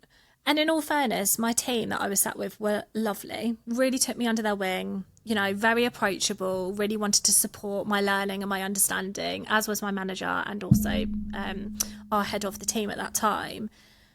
And I don't think if it was for them, I would have actually survived, because it is a really tough industry, particularly for a young woman, and particularly for a woman that's in a non-operative role, ultimately. And I remember the first task I was given was to put together a procurement schedule, and I was like, I don't even know what those words are, and I don't know how to use Excel, and here I am, like, doing a job that ultimately is not the dream. It's not what I imagine myself being. But I really gave it my all, and I think that's probably what shone through, you know, particularly in those first couple of years, and that I really tried to bring a new perspective. So I was going to meetings and being like, God, you know, we've got these flat 2D drawings. Why don't we look at 3D? You know, there's a market for 3D now. You know, why don't we bring an element of creativity into it? Maybe we can enhance these in some way. So I did kind of almost, I guess, create my own roles moving forward, which I think they found quite intriguing and a bit like, oh, this is unusual. But I think as they got to know me, they didn't expect any different. Just sort of made my role my own, really. And And as time progressed, as I sort of, came out of that role, I was then doing a secondment with the designer on this particular project that we were working on at the time, which I really enjoyed. She was sort of head of design there, and I learned a lot from her. She was fabulous. And then very quickly shifted into the world of business improvement, which again was an experience, but I actually really enjoyed it because it was very much about problem solving. And I love that. Again, being creative and being a designer is about solving problems ultimately, taking a client's view on what they want to be able to achieve and turning it into their vision ultimately. And that was very much what business improvement to a degree was like, with just some new set of skills. And I blended the two a lot as well. It was unfortunately at this point, particularly when we got a new head of the team, where I started to see a not very nice aspect of, I guess, male dominance in this industry. And he came in from a RAF background. Right. Along with another colleague, actually, that used to work with him. And basically was just ruthless, and also just, I don't know what it was about him, but it just seemed really unhappy most days with how we were all doing, and would say really inappropriate things in the office. There'd be mornings sometimes where he'd come in and it would be relatively quiet still, because I used to be quite an early bird. I used to go with my stepdad sometimes, and he's an ex-farmer, so I used to get up at the crack of dawn, so be there early start. And he'd come in and he'd be like, Holly, don't look at me like that. People are going to think things. And I was like, I've literally just looked up to say hello. Don't say stuff like that. I don't want to be in that category. Yeah. I don't want to be put into that place. I wanted to work really hard for where I wanted to get to in this industry, whatever that looked like. I didn't really know at this point in time, but I was determined to find my path and really didn't want to be pigeonholed into that space. And there was a time where we unfortunately had this team meeting, and I remember pointing out that we had a big member of our kind of client team coming in, and the stuff that we had up on the wall just wasn't ready for presentation. I said, we need to revamp this because it's not practical, it's not suitable. And because I'd called him out in what I felt was a productive way, I hadn't said it any differdifferently to what I've just shared with you there, he called everyone out the room and absolutely laid into me. And I was on my own, and just said, you're acting like my spoiled 4-year-old daughter, and how dare you speak out, in front of everyone else. And I was like, this was like a comment that we should all, basically put in some effort to get in the room round. And I think he just came across very threatened. And there were certain individuals, I think, in that environment that did have that kind of perception of, I don't know, maybe it's not just a sex thing, but of certain individuals maybe just being a bit threatened by them, or just not having it in their way, in their vision, or how he'd obviously envisioned that particular scenario. But yeah, there was just some really ugly behaviours going on that was just very inappropriate, shouldn't have been happening. And I was just disappointed, I guess, to have come from a really safe, encouraging, empowering environment, which was unexpected, into that space and being like, I'm actually checked out here. If he continues to work for us, I don't want to work for him anymore. And I remember sitting down with my previous manager and just saying, like, what's the process? I don't know what to do here. I also don't want it to ruin my career, and I don't feel like I should have to go. Yeah. Why should I have to make that decision to leave? And he was, again, incredible, really supportive, and supported the whole thing. And thankfully, this particular guy ended up leaving in the end. We didn't really know why, but I can imagine potentially why, because there was other complaints and things that kind of came about, and good riddance, quite frankly. But it still tainted something for me. I'll be honest with you, it's not something I have given a lot of thought, because I've never been in that position. Sure. As being like a female in a male like dominant industry, and then even having to worry about the perception of, will I be judged as one of those people that's potentially looking to sleep around to further my career? As far as I know, I don't think that's really an option very often for men. So it's not really something that I would, sort of consider is even an option. Also, from my side of things, I've never really worked within a big organisation. So I've never had to experience that sort of power balance firsthand, I guess. But it's an interesting perspective to listen to, because you're saying a lot of things where I'm thinking, I hadn't really thought of that. Just even the fear of that perception, that judgment of somebody outside looking in and going, oh, I bet, essentially she slept away to the promotion or the next job or whatever, rather than just off the merit of your hard work. I think it did taint the experience for me. And I think then at this stage, I then found myself in another relationship and noticed again some behaviours were like triggering me that was happening in the relationship at the time. And I'd actually decided to go and again seek some therapy. Again, this is a bit of a wild story. So this was through the NHS. It was through a kind of like subsidiary of the NHS where I was living again back home. And I always find, I don't know how you feel about this, Russ, but with the way that the NHS, and I know they've got a process and a protocol to go through, but it feels so inhuman. That first meeting where you have to go through the checkboard of, on a scale of 1 to 10, I'm just like, are we going to like unpack the human element of this? Because yes, I appreciate these things are important, but I do feel like there's an opportunity to kind of reframe that whole experience for somebody. Yeah, it's not an experience. It's not a process that I've been through personally, but I've heard and I know a lot about it. And yet it's difficult because do I think it's fit for purpose? No, I don't. I think the NHS are doing their best. So there's never any critique for anyone within the NHS. But I think particularly on the mental health side, they're vastly underfunded. I mean, one of the things I used to witness regularly firsthand, which surprised me initially, when I volunteered at Samaritans, would be the amount of phone calls that we would receive from people that were referred to Samaritans from NHS, like critical, what do they call it, like emergency mental health teams. Yeah. And it was that sort of like, well, we're available 9 to 5 outside of that, call these guys. And the worst instance I had of it was I spoke to a chap and he was at point of crisis. He was considering taking that final step. And he had rung his mental health crisis team and been told that at the minute they're really busy, it would be about 3 days until he got a call back. But in the meantime, call Samaritans. And as great of an organisation that Samaritans is, we were just volunteers. Yeah. I mean, when I did it, I was studying psychology, so I was possibly a little bit more clued up than the average volunteer, but still a volunteer. And I just found it bizarre that the professional organisation were referring people to us rather than the other way around. Absolutely. So, and again, it's not critiquing the NHS because, again, it comes down to facilities. Yeah. But no, in answer to the question, I don't think that element of the NHS is fit for purpose currently. No. And I don't see it changing. No. So I think this is the worrying thing, isn't it?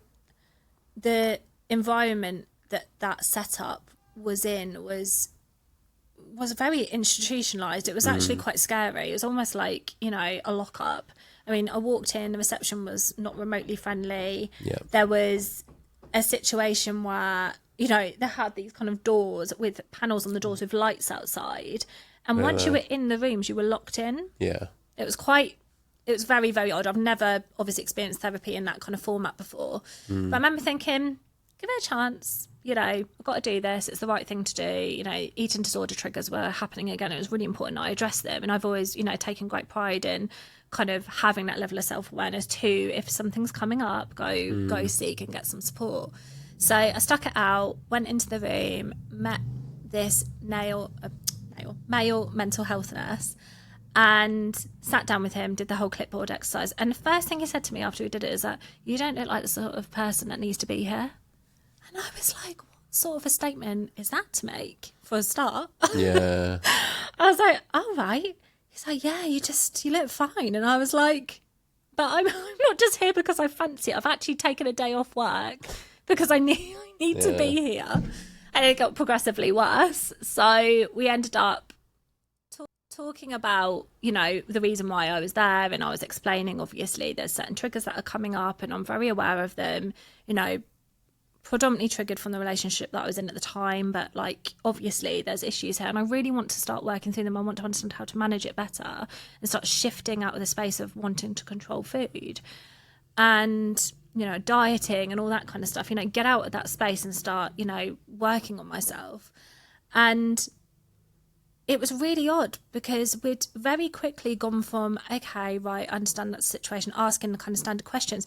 And then he was asking me about my sex life. And I was like, hang on, this is very unusual. I don't really know why we're stepping into this space. And I did say, I don't think this is really appropriate. And it's definitely not, you know, part of the situation here. And the narrative very quickly span round on him. And then he started talking about his own relationship and then the fact that he didn't really want to be a mental health nurse. There was more money in banking, but he was just here because, you know, it made a bit of money in the meantime. And I was sitting here thinking, what? I don't know what's happening here, but this is not what I expected. Yeah. Came out of that whole situation feeling really confused, like, okay, I don't know where to go with this information. I don't feel like I've actually got any support or help. And I remember coming away, driving away and calling mum. Mum was like, you need to go back. And you need to speak to the manager there because that is disgraceful. Like, we need to report this. This is not okay behaviour. And I did do exactly that. So that was reported. And I think it was about, I don't know how long after, maybe, I don't know, like a month after or something, I ended up getting a call initially from the manager just saying, right, we're going to actually formally report this now. Is that okay with you? And I said, yeah, like, anything to support, because obviously he shouldn't be around vulnerable people, like he shouldn't be having those types of conversations. So I did that, and then timeline wise I've completely lost track, but I ended up getting a knock on my door at Christmas time from 2 police officers asking to come in my house, and I was thinking, this is very odd, I don't know why you want to come in, but sure. They came in, sat down, and they were like, right, we just want to share with you that there's been an unfortunate incident, where another woman has basically been sexually assaulted by the same guy that has seen you for therapy in that environment. And I was just like, oh my God, this is horrendous. And they were like, we're going to take him to court, but we're wondering if you'd feel comfortable coming and obviously giving a statement. And this is going to sound a bit mad, and sorry, I feel like we've kind of detoured a little bit. No, I'm all for the detours, Holly, don't worry. But at the time, I was in another relationship at this point, and it was further down the line, and it was very fresh and it was very new. And my partner that I was with was actually, unfortunately, going through a case himself where he's being accused of rape, ultimately. And my best friend had worked with him, knew of him, obviously knew of the situation, and I didn't know that it was with this particular guy until I'd met him in person, and she'd explained, this is the guy. I was like, all right, okay, we can work through this, you know, I feel like I can stand by his side, we've got this, we'll do this together. So I'd not long been in court, up in the top, supporting him, obviously going through that awful process, but I was now in the box trying to defend myself in the same court as well. It was awful, really traumatic, for obviously the benefit of not just this other lady who, can I just say, was a completely different demographic. She was in her, 40s, had children, had a family. It wasn't obviously he was just targeting a certain type of person. It was horrendous, and God forbid, anything had happened to anyone else, obviously, that we may not have heard of or were aware of. But that whole experience was horrific, and I still to this day don't know how people can stand there as a lawyer, barrister, and defend somebody that they know is categorically in the wrong. It's a strange one, isn't it? It's quite something for sure. And I just remember thinking, I stood there and he was trying to obviously say that I was in the wrong and I was lying and all the rest of it, and I just thought, there'd be no point in me standing here if I was lying. And it was just awful. And unfortunately he got not guilty. It was exhausting. I mean, we were there for a good week. Not a nice process. And I remember off the back of that, the Nursing and Midwifery Council then came to me and said, right, the only next step that we've got, the only option that we've got moving forward is to get him struck off at the very least. Yeah. And I said, right, okay, what do we need to do? Basically, we need to do the whole thing again, but we need to do it in London, in their council there. Are you comfortable with doing that? And I was like, okay, let's let's do it again. And it was like a room a quarter of the size. Even though he was still screened, he was like literally, you know, where the cameras are from us now. It was just, Yeah, it was really not far away. not far. It was really scary. And I just remember being so overwhelmed with emotion. You know, I was still working through my own stuff. I hadn't even had the opportunity to, you know, actually get therapy. So you'd gone for essentially you'd gone for therapy and ended up coming out of it needing therapy for what you'd just experienced when you tried to seek out therapy.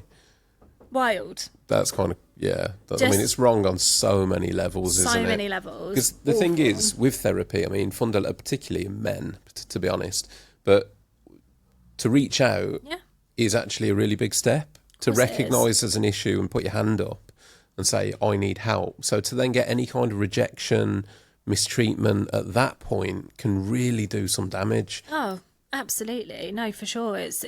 You know, like you say, for men in particular. But I remember thinking, you know, again, you were saying that was like an emergency and mental health crisis unit. This was exactly what that was. And I remember thinking, someone really vulnerable could have walked into that space and have had that experience with him, and God forbid, God knows what could have happened. I just think, God, like, how are these types of people allowed to be in these spaces? Yeah. And not only that, but you got away with not guilty. And I just think that is madness. It felt like, particularly being at court, such a theatrical, fake performance. It didn't feel real. I was like, can we just address what's actually happened here rather than putting on this show? Holly, I'll be honest with you. So I've been through like Crown Court, Magistrates Court and all the rest of it for various things. Nothing too bad. But the whole thing is so like archaic. Oh, like, why are we still going through the rigmarole with the wigs and the robes and the gowns and the, like you say, the theatrics? Why? I know. It's like, Christ, everything else has moved on. Why are we still doing that? It's just madness, isn't it? Really, really blows my mind. Like, I just came away feeling like it was a really surreal experience. Yeah, it is. I think a lot of it is kind of, in my mind, the psychology of it is there for intimidation. Oh, absolutely. It's there for the average person to walk in and do exactly what you did, which is like, whoa, what is this? Yeah. And I remember it being some time as well, you know, since obviously it happened. So I'd written my police statement. God, it must have been months prior. I think it was like just under a year. And I've got awful memory at the best of times, as those all know me well. Yeah. So to try and remember fact for fact, and he just kept coming back at me and saying, well, that's not a fact, isn't it? That wasn't in your statement. And I was thinking, give me a break. Yeah. You know, I'm not here because I just wanted a day out. I'm here because I want to do the right thing and protect others from not being in this position. And yes, obviously they've got a job to do and I appreciate that, but it just seemed crazy to me that we're meant to be protecting people and here we are doing the exact opposite, you know? Yeah. It was a lot. So I hear you when you say you've had your own experiences. It's not a nice just to clarify for the audience, I'm talking like driving offences and cases like court cases with the kids and stuff like that. But it's I've been through, a long story short, I went from magistrates to Crown on a driving offence and had to go to the whole like performance on a Crown thing, which again wasn't even that bad. It wasn't. It was a totting up ban that I appealed and had to then appeal from magistrates to Crown and stuff like that. But had to go through the whole that performance, and it was. I mean. It wasn't anything serious to me, so I wasn't... No, of course. But I remember sitting there and thinking exactly that, like, what is all this? This is crazy. It was very over the top. And a lot of money spent, particularly in that situation, you know? Come on, like, where should we be investing our money here? But hey. It cost me a fortune as well. But again, I mean, not to go too conspiratorial, it costs a lot of money. A lot of people making a lot of money, barristers, solicitors, all that lot. Why would they want to change that system? Absolutely. Because they earn a hell of a lot from it. They really do. And don't get me wrong, I do think there's a place, obviously, for these things in the world, but I also think, come on, let's like... There needs to be a legal system, but it's that thing, isn't it? Like, why has it not been updated? And everything else gets updated. Exactly. Why are we still getting them wearing wigs and all that kind of thing? Like, what is that? It's bizarre. It's mad, isn't it? It really is. But yeah, I guess, like, I suppose then... coming back to that particular relationship at that point in time, obviously I met my ex, so this is who I was with prior to meeting my Mike now, and I'd met him unsurprisingly, on a night out, he was a doorman at the time. He had a day job as well, but he was a doorman, and, you know, bad boy thing, all that kind of stuff, you know, played its part. And yes, you know, I think I look back now and think, God, you know, what were you thinking? There was obviously red flags from the beginning. But outside of that, he came across, you know, this real soft, like big-hearted, genuine person that had obviously just been put in this awful situation with this particular case, and there was a lot going on for him. So I'm going to hold my hands up and say, you know, I fell fully into rescuer mode. I was like, right, get me on that horse. Yeah, you know, your knight in shining armor is coming on in, and I want to be here to help, you know, support you through this whole transition and this process. And it was horrendous. Excuse you. Hay fever. I know, it's so bad at the moment. Managed to get away. I think that's the first sneeze that I've been suffering. That was the first sneeze. Well done, because I've been awful as well. I did actually worry today. No, I've been dosing up on pills, but yeah, that one come out of left field and got me. Do not apologise. It's usually me, so I'm glad that someone else for a change. But yeah, you know, really stepped into that role, and like I said, the whole process was horrendous, messy, horrible. Ugh, would never want to have to go through that again, you know, as an outsider, let alone obviously what he'd experienced. But obviously off the back of that, even though he got not guilty, life changed hugely for him. You know, he's well known in our local area because of obviously the type of job that he did. Yeah. Even just his day job as well, he was well known because of that as well. So, you know, even though he got to come out and away, he still had a label, and that was awful for him. So that massively impacted his mental health, and, you know, we did have to go our separate ways, you know, that was that. So yeah, there was a lot going on there. So not only had I gone through my situation, but he was going through his. We'd had that breakup, and then I was also, you know, trying to juggle work life as well, and it was intense. So yeah, I think I'll come back onto the relationship part in a moment, but if I come back to work, just to kind of put the timeline together, I suppose, I then spent that next sort of chunk of my career, if you like, and really trying to get the right training in, you know, really trying to get myself seen in a way that was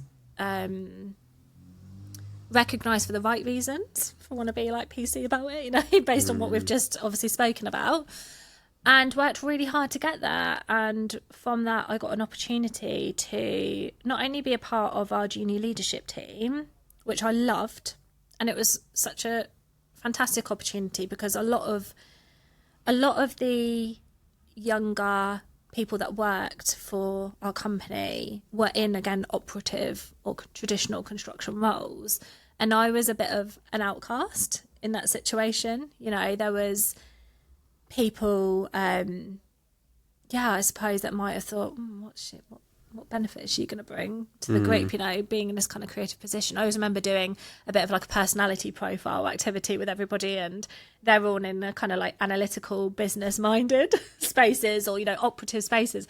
And I was all the way over in the kind of yellow creative spaces, we kind of called it, and thinking, what am I doing here? But again, it's a really good opportunity for me to actually show people what I can do in this environment and how I can make a difference. And that's when I really started to take a step into more of a engagement role, I suppose. How do we engage with our staff? Because I just saw so much disconnect, and we weren't knowledge sharing properly. We weren't able to communicate ultimately. And I wanted to make a difference in that space. I wanted to support others to find a way to connect. And I loved it. You know, I really enjoyed coming out of the water industry into sort of corporate environment, and then working with lots of different sectors to help knowledge share and kind of understand what we were all doing really well.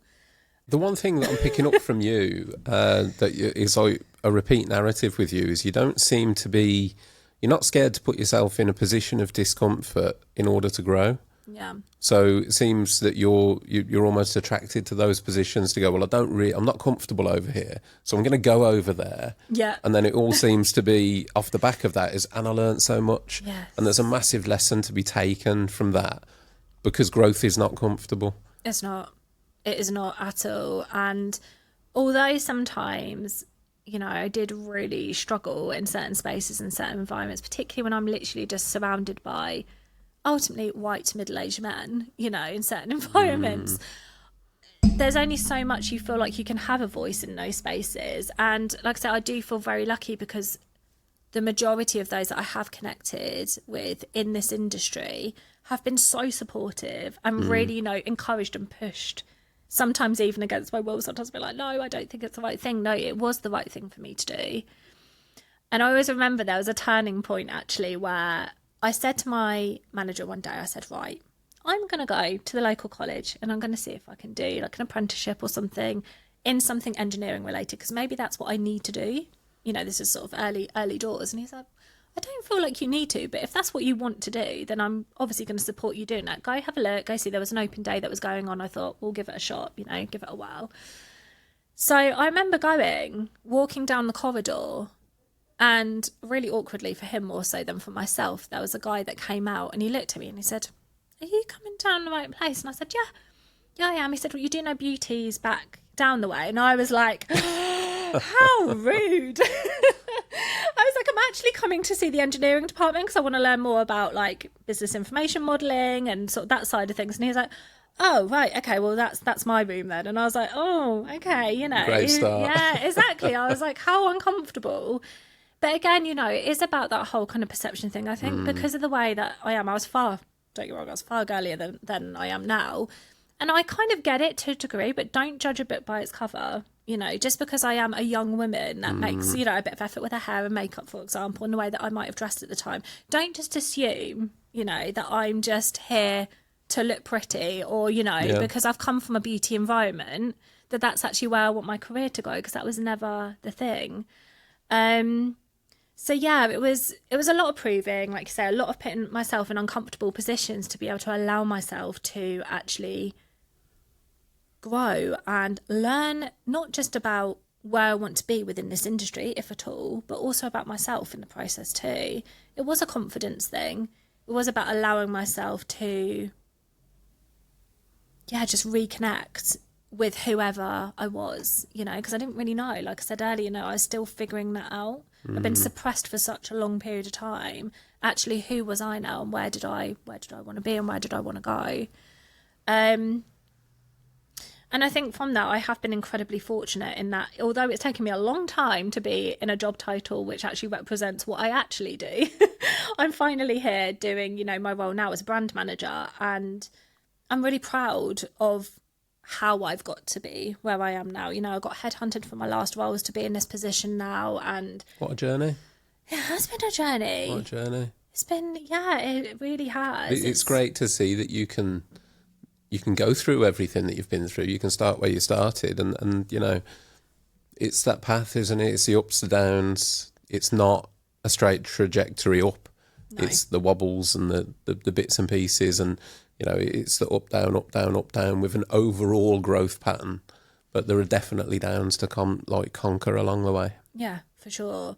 Again, I think even now, I think it's such a shame, particularly with construction industries, that there isn't a real raw and wanted understanding of the impact engagement and communications can have on a project. Why don't we want to connect with our people? I think, really blows my mind. To be honest with you, Holly, throughout construction from base level up, you know, from men on the ground to, you know, to any tradesperson to big corporations, communication's just a problem throughout.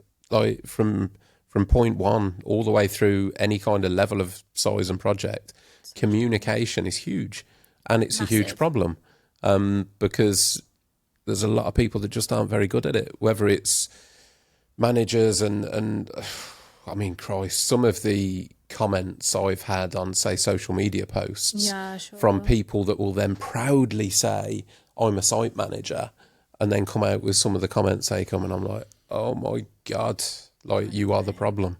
Oh my God, absolutely. And it's a cultural thing, isn't it? It is. I have to say, credit to the project that I'm on now, it is the first project I've ever worked on where I felt like there was genuine passion and want for real diversity and inclusion, like genuine. And it is the most amount of women I've seen in senior roles and senior positions, and people from all walks of life in lead positions. It really was a really special space to be in. You know, I come from a very archaic environment into this space, it was so inspiring. I started out with this particular project right in its infancy stages, pre-construction, setting up our marketing, our branding, getting everything as it should be ready to move into the next stage. And we are a vast project now, spanning, a huge expanse in London. And I'm really proud to have been a part of developing that identity ultimately, both internally but also externally. And I feel like the one thing that's always been such a bugbear and such a blocker is this whole engagement aspect. And I've seen it work beautifully. I actually took a year out. I actually took 2 years out technically, but I took a year out and worked for another company in Yorkshire. I went back up north again because I just love it so much, for a while, for a creative agency. And it really opened my eyes to how it works well. I was working for a global mining agency. I mean, we were engaging globally with people, like you say, right from the ground all the way up. And it was, some of the things that we were doing were really unusual and very unorthodox and different. And I loved that because it got everybody in the same space culturally. And I think that's a lot of the time what we tend to miss in these environments. It's about really understanding the impact that culture can make in a space. No matter what part you play, everybody has an important part to play in delivering, a successful project. And I think that's been the hardest thing, particularly as we've shifted into the space, because we are a very controversial project that we work on currently. It's been really hard from an engagement perspective to keep morale and engagement high. And that's been difficult for me because I'm so passionate about it, wanting people to feel like they've got belonging. Yeah. And sometimes there is only so much you can do as well in that space, and particularly when you're working with a vast network of people. So it's definitely been an eye-opening experience for sure. Really, really supportive for growth and development, and just a whirlwind of different types of challenges and experiences over the years. But I wouldn't actually change any of it because it really has made me who I am, now from a career perspective. So it's building blocks, isn't it? The building blocks of your resilience and your character and everything that adds to you and your skill set. Absolutely. So how did the coaching thing come about? Where did that fall into play? So interestingly enough, this is probably, again, where I go back to my relationship with my ex. Unfortunately, interestingly, I ended up in a relationship with a narcissist. This is the guy that unfortunately, found himself in court and all the rest of it. And I didn't know this until obviously these things kind of unfold as you kind of get to know somebody. Obviously, like I said earlier, we had some time apart, and then it wasn't up until I was actually imminently about to go travelling. I was going to take a sabbatical off work, which I did, and it was incredible.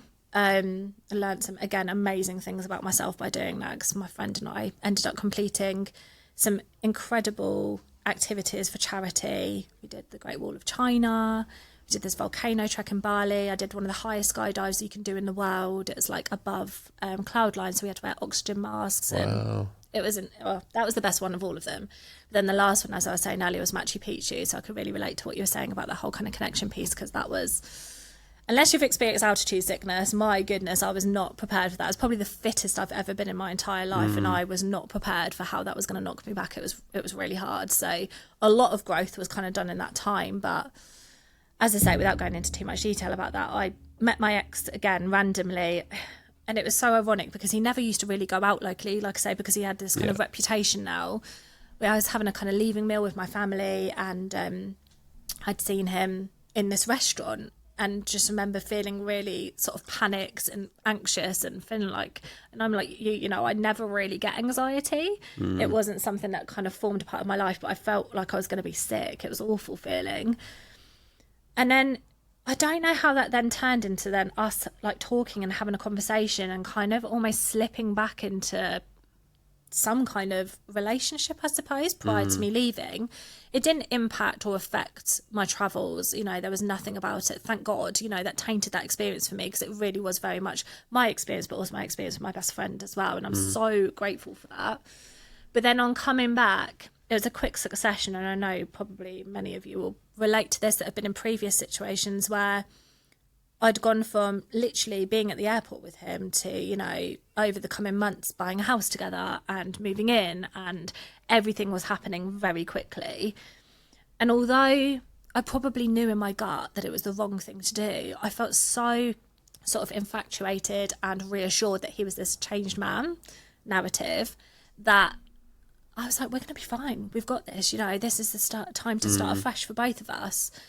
And it wasn't until, unfortunately, the day that we were moving into my house, or our house, that I'd seen, he was always very secretive about his phone, classic red flag traits. But he'd left it unopened on the side, and I'd seen he'd had a message through from what was a guy's name, but a woman's picture. Right. Because we were waiting for a call from our key holders on site, I was, you know, just went to go and pick up thinking that they were obviously contacting him, and seen that on that day he'd seen a previous ex and had been messaging and he'd been saying, you know, how gorgeous she looked and he really missed her. And I was like, our families were around helping us move in. And I just remember this sinking, sick feeling of being like, oh my God, why are you doing this to us? We've literally just moved into our first home together, and now this is happening, and just going into this complete state of panic. And I just said, like, everyone needs to leave. Like, you all need to just go home. Like, I just need a moment to breathe, because I felt like I was just in the headlights at this stage.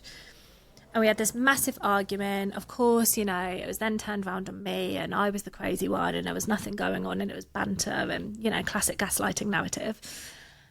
So we laid it to rest, and unfortunately, it was then just that type of thing that was happening ongoingly behind closed doors, of where ultimately messages were coming through from girls, or he was looking at other women, or, you know, things were occurring that just weren't what you should be doing with somebody you've just bought your home with, and ultimately somebody you're saying that you want to spend the rest of your life with, you know. It was really uncomfortable, and there was a lot of making me feel like I wasn't enough, you know. Didn't like the way that I looked, the way that I dressed. I didn't look like these other people that obviously he was speaking to, and there's a lot, again, like we were saying earlier, comparison going on. And I think when that consumes you, it's just overwhelming. It's really hard then to get out of that headspace. And it wasn't until, it was just before Christmas actually, and ironically he'd actually said to me, like, I was going mad, like I was crazy, I needed to sort myself out, I wasn't a well woman, and I needed to go and see somebody. And I didn't have the money at the time, but bless, my mum and stepdad very kindly gifted me some money, so I paid to have, because I didn't want to go back to the NHS after my last experience, understandably so I paid to go privately. And I remember after a few sessions starting to share some of the stuff that was happening at home, and my therapist saying, okay, this isn't normal. And I was like, all right, you know, we'd continue to work through things. But then there was a particular day where, and I actually can't remember what it was to this day that I'd shared, but she just looked at me, like sat over the way from me, and she just said, okay, Holly, I'm going to stop you there. I'm actually now concerned for your mental health and well-being. I think I'm going to have to help you get out of this relationship safely. We're in like a dangerous space now, and this is psychologically abusive. Like, I need you to just hear me out here. And I remember us talking it through and being like, oh my God, she's got a point. Like, this isn't normal. It's not healthy. I need to get out of this relationship. And I remember just panicking, because we'd not long got a dog together who was my absolute world. I mean, anyone who's got fluffy babies will know they're like your children. I know you've got your pup as well. And like, you know, there's nothing worse than like, you know, this whole kind of tearing a family apart. It sounds really dramatic, but I was like, you know, we've literally just got our home together. I'd only been in there 8 months. 8 months I've been in the house. I think I've got this massive financial, you know, thing hanging over us. Like, the last thing I want is to be, you know, coming out of this situation, but I know I have to.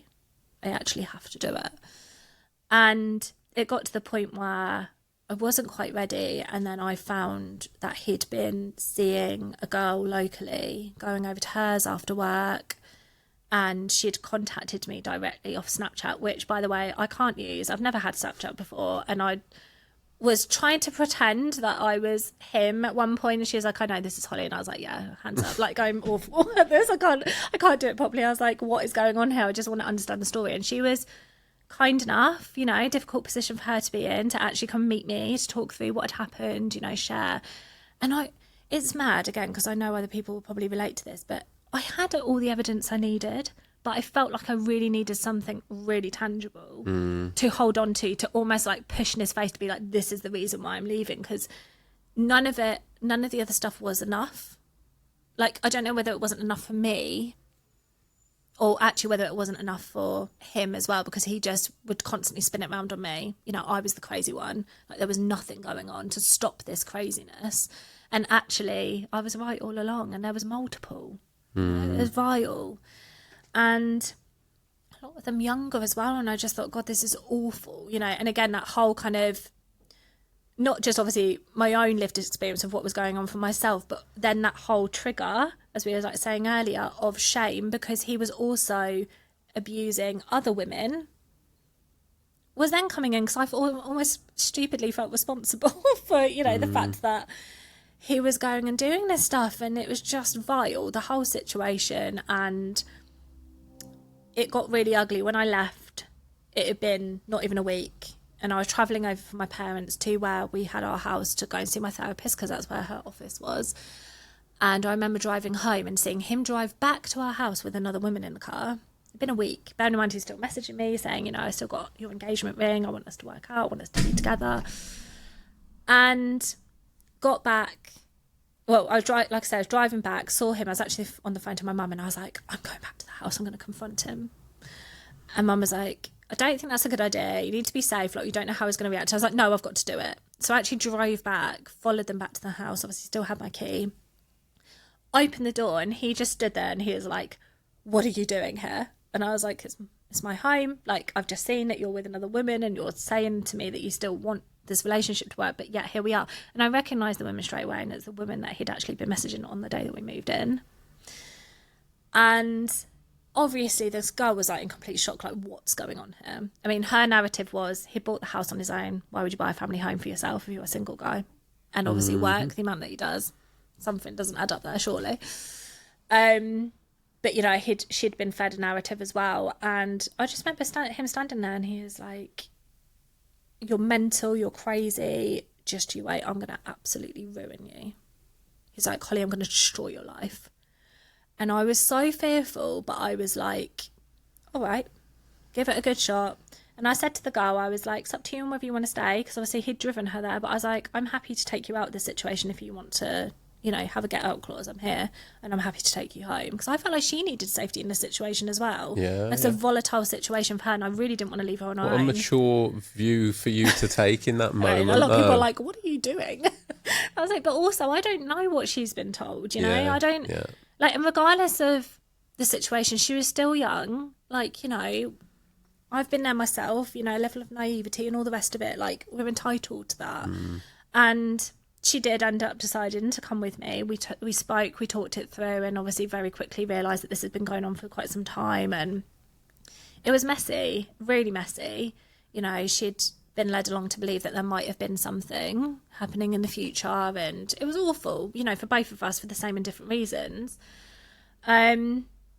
But that very quickly turned ugly. I had to get police involved. He was turning up at my house uninvited and threatening, and there was threatening emails that I then had to back away from completely, had to get solicitors involved, and I didn't have the money to do all of this, you know. I felt like my whole world had been absolutely ripped from underneath me, and I actually didn't know what I'd experienced at that point, because I knew, I mean, let's be honest, no breakup is nice. Nobody likes to go through a breakup, but I knew at this stage it wasn't healthy. There was something really quite wrong about this whole situation. And I came across, I actually believe it was via social media, a book called Power about narcissistic abuse.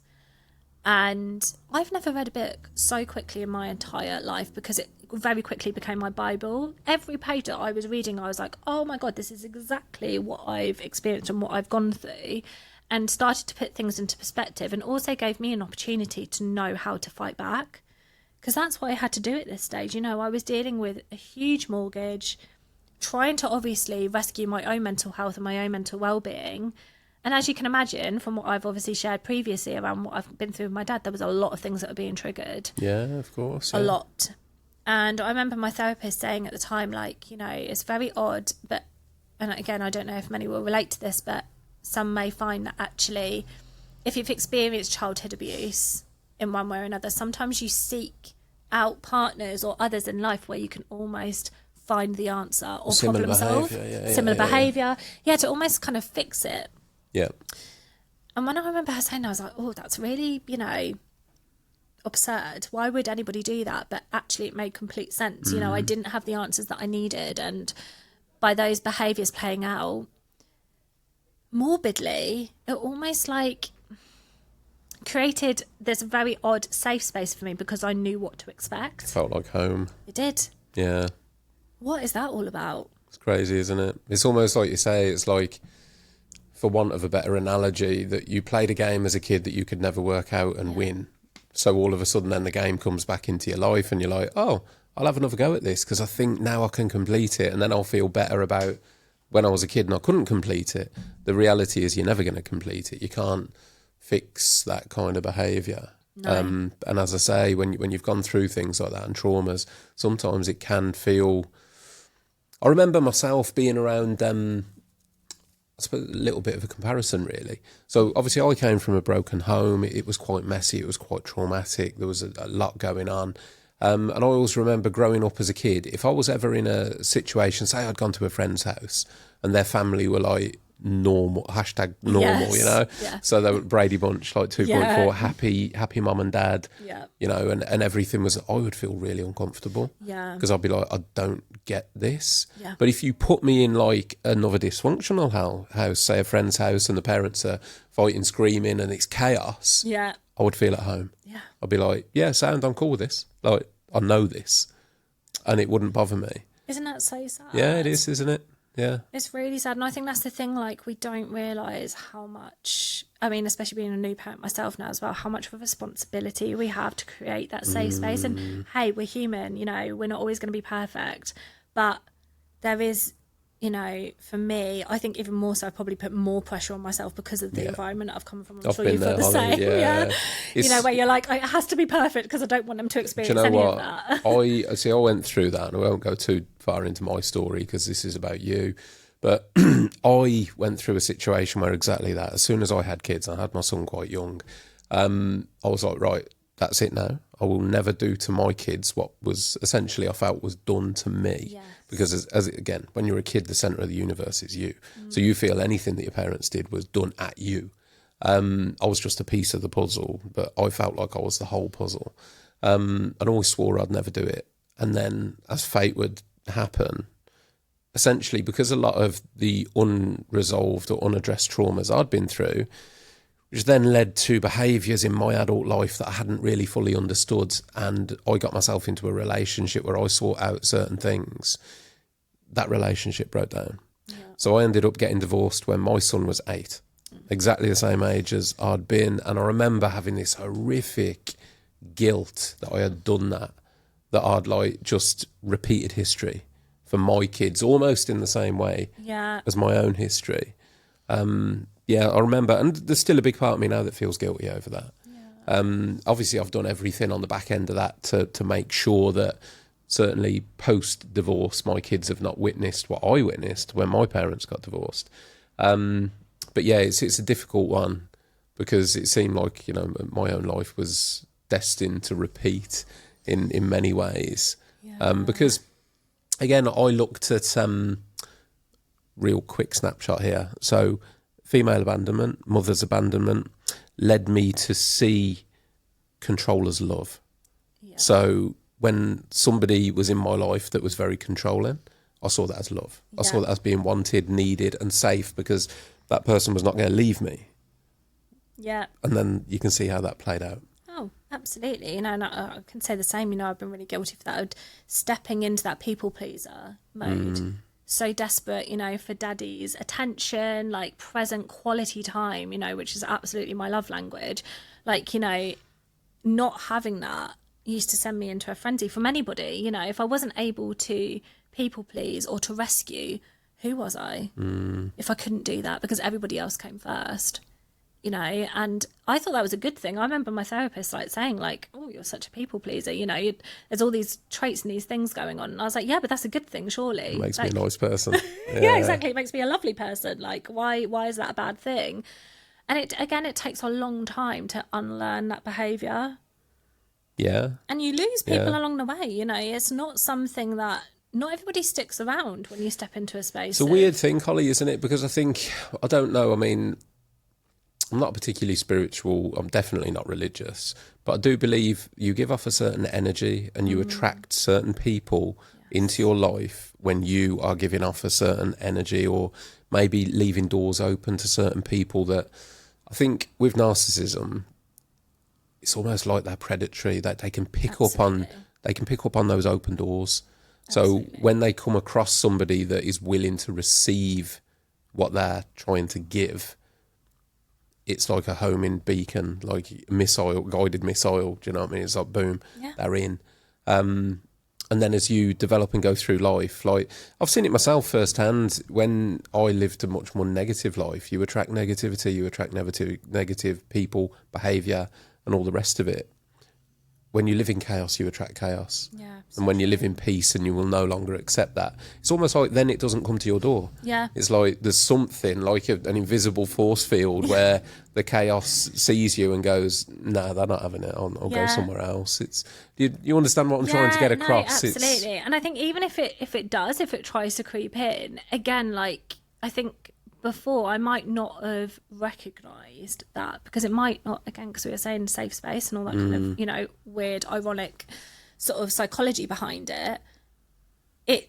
You deal with it in a different way. And there are ways, I think, to deal with those scenarios in a way that does spin it round. I mean, the biggest thing, and I always harp on about it, I don't know if you've heard much about it, Russ, is this drama triangle.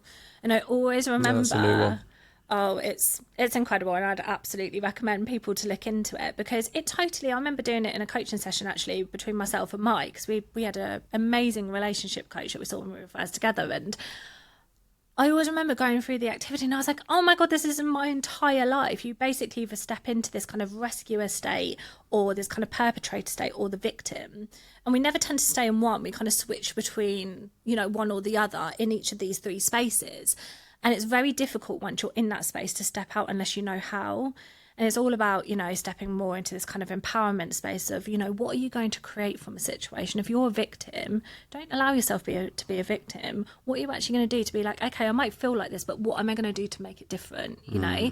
And it is all about that mental shift. And the more you do it, the more you step out. So even like I just said, if you find yourself in a situation where there is drama, which, you know, life, it brings it from time to time, it's about recognising that you're in that triangle space and being like, all right, what can I use out of this other triangle space to actually step out of this? Because sometimes it just takes one person to change the narrative and everyone's like, oh, we're shifting out of this, you know, toxic cycle of communication now, and we're stepping into an entirely new space.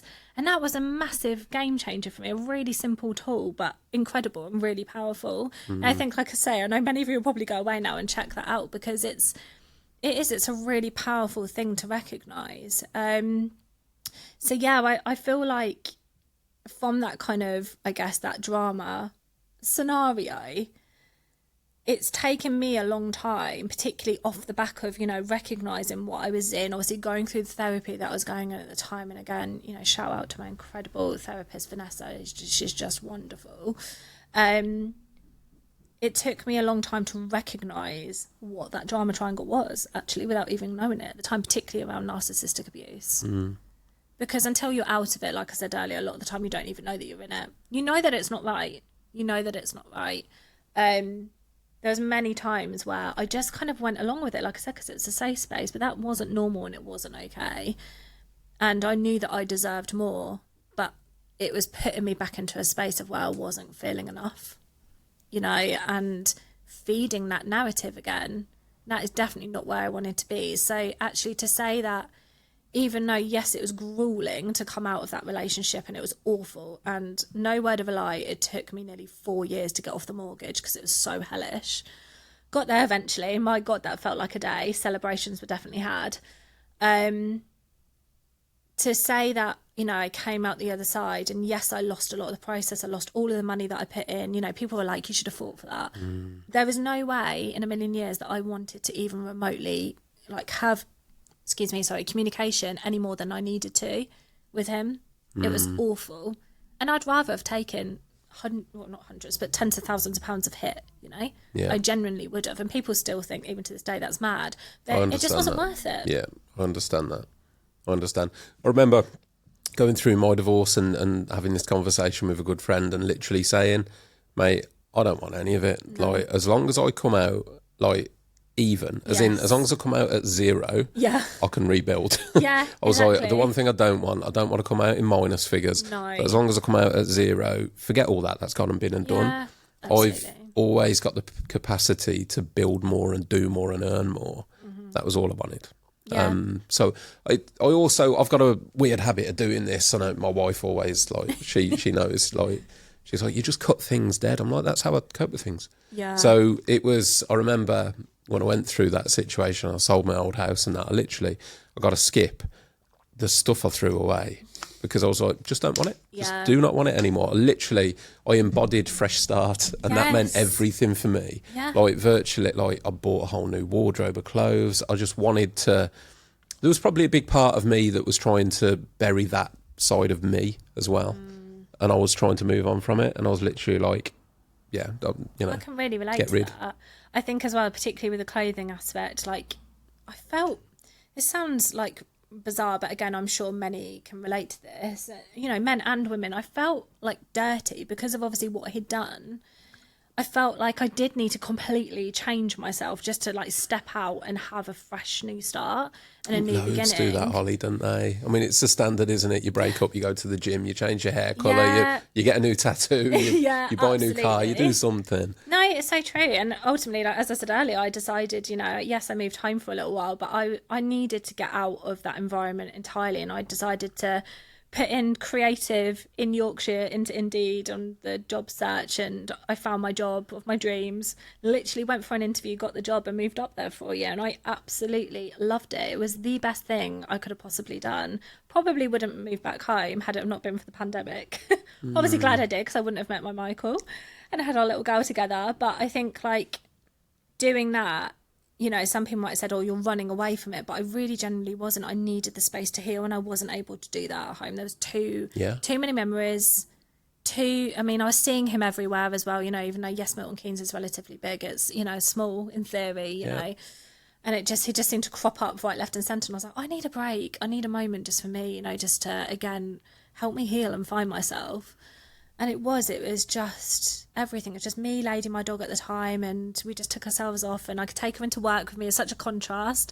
Again, coming from, a long period of time in construction and stepping into kind of a creative agency environment, it was, again, a real learning curve, In all fairness, I was probably a good few years behind creatively as well, because unfortunately construction, again, not having the understanding for that field, does keep you stuck for a while. Doesn't give you the opportunity to expand your knowledge in that kind of field of expertise. So it was a brilliant opportunity for me to kind of grow and just get some confidence back again, for sure. Reconnect with nature, with myself, with the environment. It was wonderful. And then obviously the pandemic came around. So my mum, bless her, actually got really poorly. She got severe shingles. And then obviously COVID as well on top of, so I was like, oh, I'm probably going to have to move home. I was still working for the agency at the time, but decided to make a shift and actually see if there was work back at my previous project, just for job security more than anything else. And they were amazing. They took me back, which I felt really honoured about.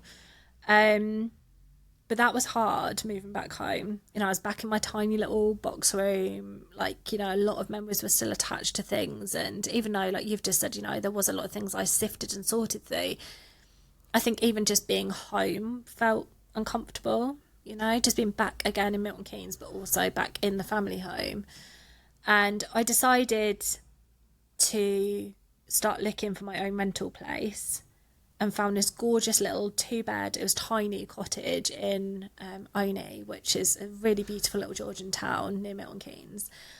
And I never thought I'd move back there because I grew up there, you know, for a good few years when I was a kid, and never thought I'd ever go back. But it was the most healing home. And I have to say, because I said earlier, obviously I've moved a lot of times in my lifetime. It doesn't really matter where I've lived. It's never really been home for me. Like, home's been more about the people, about the place, about the feeling. You know, we were saying about energy, the atmosphere of a place. And actually, I think that little house just did something for me. It really did. It was just, again, me and Lady, you know, working through the chaos of the pandemic, still working. Felt incredibly fortunate to still obviously have my job in that situation. Obviously the project was still progressing. We weren't fully in construction in that stage, so it was still, you know, very much startup stage. But yeah, there was something really special again about finding me in that space. And again, that's where I started to do a little bit more soul searching, I guess, in that time, and ended up taking myself off when we were able to on holiday. I didn't go abroad or anything fancy, but I'd always wanted to do the Lake District. After travelling and going to New Zealand, which I would have moved to, again, had I have not met my Mike, because I loved it there. It was beautiful. A lot of people said to me, you need to get to the lakes. It's gorgeous. It's very, you know, similar to that whole kind of feeling, that environment and vibe as New Zealand. You'll love it. So it's the first holiday I'd ever done on my own with obviously my dog Lady, and I absolutely loved it. I wasn't like remotely like bothered. A lot of people are like, you're here doing this on your own? Like, that's so weird. Why would you want to go on holiday on your own? And I was thriving. I felt so empowered and going for beautiful walks and just absorbing the moment and feeling really grateful that I got out of my situation, you know, just having some time to reflect on my journey to this point. And then happened to obviously meet Michael, which was actually through a dating app. Okay. I had actually switched them off, but one of them obviously wasn't. It was unpaused or whatever they're called. I don't know what the Which app was it? is. Bumble. Oh, okay. Yeah, I was a Bumble girl, not afraid I met to reach Ange on out. Tinder, so there we go. Yeah, There we go. You see, there are success stories, they work. right? Yeah, They do. or they used to. I don't know about these days. I know, God, I would be fearful to even give it a go now, my goodness. But yeah, you know, even then it was hard to, you know, meet people, and oh God, I feel like you have to turn into some sort of, again, psychologist to, you know, figure out if people are real or not. It's wild, and I can only imagine it's even harder now. But yeah, we met on Bumble, and a funny story. So I know that Hinge, and I don't know if it's still the same, but I think that stayed in your location even if you'd moved around the country. Like, it didn't stay without your radius. So I just assumed that Mike lived where I lived near home. So we were talking, and he was like, this is all lovely, but you do realise we live like 260 miles away from each other. And I was like, no, we don't. You're 25 miles away. You're fine. You're like near to where I live. And he's like, no, Holly, I live in Carlisle. And I was like, oh, right. Interesting. This is going to be, you know, a little bit wild. Maybe. I know Michael was thinking at this stage, like, this isn't going to work. Yeah. So, you know, it's a good old distance. But we decided to meet up anyway. It was actually on the day before I was leaving to go back home, and we just had the loveliest time. We just connected. I think we've both been through a lot and experienced a lot in our time, and we just kind of continued chatting after I came home, and things again quickly escalated, which I have to say, for me personally at the time, I was a bit like, oh, this is going quite quickly, you know. Again, from previous experience, I was like, maybe we need to slow it down a bit, you know. Heads all over the place, because you know it's lovely and you're really enjoying, you know, spending time getting to know this person. At the same time, you're like, oh, is this too soon? But something felt different, you know, when you just know. And I remember Michael then obviously moving down. It had literally been a few months. I think it was about 6 months after we'd started talking to each other, maybe a little bit longer. He'll probably correct me because he's like Rain Man with things like this. But bless him, this is where ADHD really comes through into fruition. And I remember him moving in, and that was when things really started to be quite evident that obviously there was stuff going on for him. Certain things, I mean, even, and I think you might have mentioned this in the podcast, like the first thing was sitting down watching The Snowman, which is the most chilled out, you know, Christmas movie of all time. And he sat there tapping away. I used to call it the one-man band, you know, doing every other type of movement, singing different songs. And I was like, Mike, have you ever like considered maybe like getting checked out for ADHD? Because I feel like there might be something going on, you know, in a sort of jovial way. And he's like, I never really thought about it, but I don't think I've got ADHD. And I said, I think it might be worth looking into. So we kind of had this conversation on and off for a while. There was no kind of like defensiveness or anything like that. I think there might have been a bit of maybe potentially a little bit of denial maybe from Mike, because obviously he'd never considered it before, and I think that's fair. But then I really started to realise actually there was a lot of things for him that then started to be triggered in the relationship in terms of how he'd been treated previously in past relationships. And I have to say, I was quite proud of myself, because it was the first time ever in a relationship where I was like, I'm not rescuing you. I'm not going to step into this role. I am here to support you, and I'm here to enable you. I'm here to empower you, but what I'm not here to do is to do it for you. Like, if you feel like you need to do this, you need to do it for yourself. And it did get to the point where it was a bit make or break, ultimately. I was like, you either do this or we're going to have to go our separate ways, because this is not healthy, and I don't want this for either one of us. We both deserve more. And if it means we have to go to our separate ways, then I would hate that. But I think that that's the best thing for us both, if it's not something you're willing to consider. And amazing, credit to him, you know.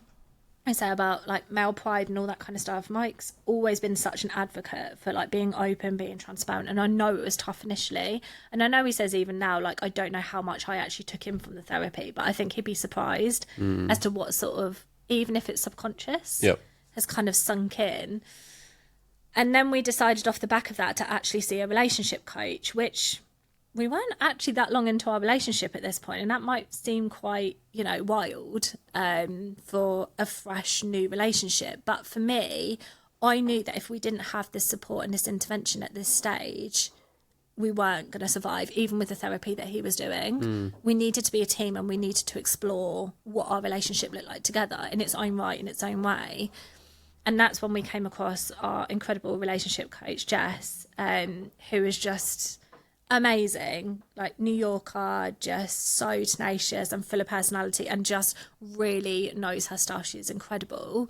And she was just very real, you know. There was no size taken, no bias. It was no, actually, you know, let's hear the other person out here, let's really get to understand each other. And that's when I was saying earlier, you know, that actually we really began to realise that it's not just about how to have healthy relationships, but we're also not taught in school how to get to know ourselves. We are the product of our environment growing up, ultimately. Like I said, we live in this theta state where these little sponges until we're sort of 7, 8 years old. And we're so heavily influenced at that stage that when we then, you know, come into this adult space, do we really know ourselves? No, we don't, because all we've got to go by is the template of the product of our environment, whether that's our parents or caregivers or whoever has played a role, you know, whether it be friends, families even, you know. I just think that is such a trick that we're missing out on. You know, even in my own learning and my understanding of coaching practices, some of these things could absolutely be taught to children. You know, learning what our values are. Yes, they shift and change throughout life, of course they do, particularly on obviously significant events, but actually there's some really powerful things that can be learned off the back of that. Well, it's a big rabbit hole. You've probably heard, like, I've got so many opinions around the education system, and more so what kids aren't taught. But what you've just touched on there, like the value system, this is the thing. To me, the education system is there to tell children what their values are. It tells them, your values are this. Yeah. That's not the truth. No. You know, everyone's values are different. What makes one person happy won't make another person happy. Absolutely. But it's that mould, that production line. This is what you need to do. This will make it, essentially, go through education, go to college, go to uni, get a degree, get a job, get a better job, get a better job, get a better job, bigger house, bigger car. Now you're happy. There you go. You've completed life. And what a load of bollocks. Oh, I could not What agree a load more. of bollocks. My personal theory on it is like the male midlife crisis revolves around that point where a lot of men get to that stage in life where they've ticked the boxes they're meant to have ticked, and then they still sit there and go, but I'm not happy. I've done everything I was told to do ever since I was a kid, but I'm still not happy. So let's buy a sports car, let's buy a boat, let's buy a motorbike, because they're desperately seeking what they're, you know, we're never told any alternatives. Like, how often of a school ever sat down with a kid? Bear in mind, I've been out of the education system a few years now. But how often has a school ever sat down and talked about happiness? like the different ways and what can make you happy, mental health, psychology. To me, psychology should be a core subject in schools. I totally agree with It you. should be just as important as maths and English. Yeah, and absolutely. more important than a lot of subjects that are taught. Oh my goodness, I could not agree more. It's funny you should say this actually, because we get a lot of apprentices obviously through work, both obviously girls and boys, and it inspires me to hear more so that children, I think, and I don't know if you agree with this, Russ, but back in our day, like you've just said, it was a very like one-way street. You either go to uni or you don't go to uni, and you go into, you know, an apprenticeship or a trade, or, you know, come out of school and do something else entirely. But I think from what I hear anyway, from some of the apprentices that come through work now, I mean, there was a girl that I sat down with a couple of weeks ago, and she said, you know, I've got all these things that I'd like to do, but I just don't know like what one I want to choose. And I said, right, this is the incredible thing about this day and age. You don't have to, like what we had to do, just be like, okay, I want to be a graphic designer. That's what I'm going to do until the day I die. Yeah, you pick your one career for the rest of your life when you're about 14. Exactly. How mad if is not that? younger now. Yeah. If not younger. I mean, you know, my nephew, bless him, I know he had a conversation about some of the things that he wants to know. I'm just like, come on, he's under 10. You know, that's just madness. Like, give these kids a break.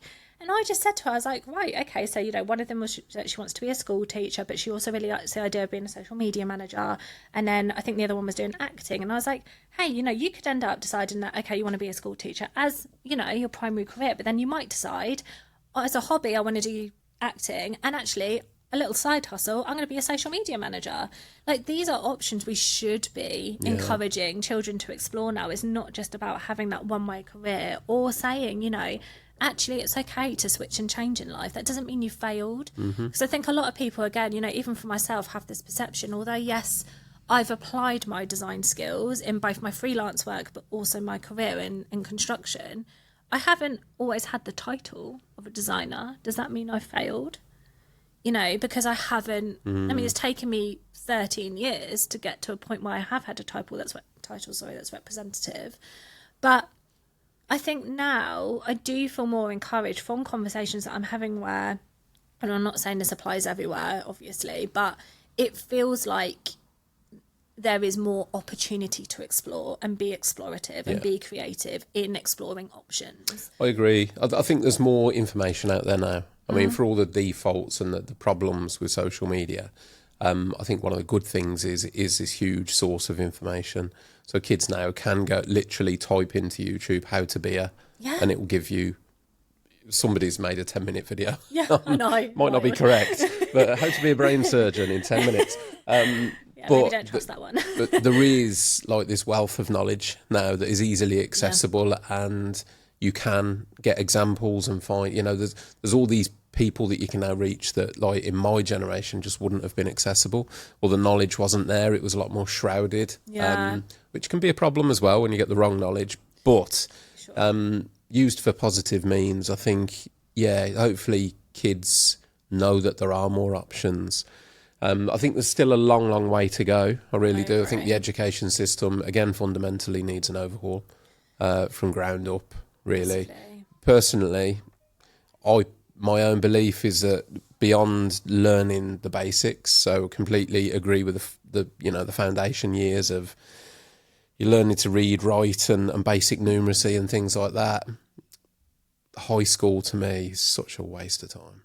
It really is. I mean, I've got my kid, like my son's gone through it. My daughter's going through it now. She's moving into year 8, I believe, next year. And it's just, I really don't like what I see. No. What she come home the other day and she said, there's a new thing coming into her school. I can't remember what the phrase was. She was like, and the teachers are going to randomly say this word. I can't remember what the word was. It was like, this mic out there, something like posture or something. And when they say this word, all the kids in school have got to sit up straight. And if they don't do it, they get a detention. I was like, what? It sounds like a prison. Sounds like, honestly. To bring into fruition. And some of the issues that they cause, because everything's online now, Holly. Like, I remember when my son went through high school, and there'd be emails every day going back to home, oh, Alfie hasn't done his homework, he's only done 60%. But it'd be like maths homework that was due in Wednesday. They'd email you on Tuesday. I mean, like me, I was a nightmare for homework. I did well through school, but I pretty much refused to do homework because I was like, no, homework is, I've always been a little bit stubborn. Little bit. And so I never used to do it. In the end, I actually dropped a couple of subjects just purely to do homework because I wasn't. It was one of those moments. I remember actually sitting with my year head because I'd been sent to the office again. And like, I got on really well with him and he was like, what's going wrong? Like, you're doing really well in these certain subjects, but you're always in here for the same reasons. And I literally went, I said, well, look, I don't want to do homework. No. When I leave school, I just want to play football. So I tell you what, I was like, I'm getting in trouble in, it was like German and, don't know why I picked German. Me too, I did but German yeah, as well. So I was getting in trouble in German and like expressive arts or something. Oh, nice. I was like, I'm just not interested. Very contrast. It was one, but the school I was at was mandated, so I didn't choose that subject. Right, okay. So me being me, I was like, I'm not interested. I'm not doing it. Yeah. So I literally said, look, let me drop these 2 subjects, and I will do all of my homework that I'm getting in trouble for in those 2 subjects. Everything will be sweet. Oh my goodness! And he was like, I don't think we're going to be able to do that, but let me speak to your tutors. And he came back, pulled me back in, and was like, they've agreed. So you can drop those subjects. Basically, your German teacher hates you anyway and really doesn't want you to do the exam because you've refused to learn. But if you'll use those subjects to do your homework, we'll trial it. And if it's getting you out of trouble, we're good. And that's what happened. Do you know what? It's so funny you should say that. I had similar. So I've never been good at sport ever. Like, I did try sometimes, but it's just never my thing. I've just never been particularly sporty. I'm not built for it.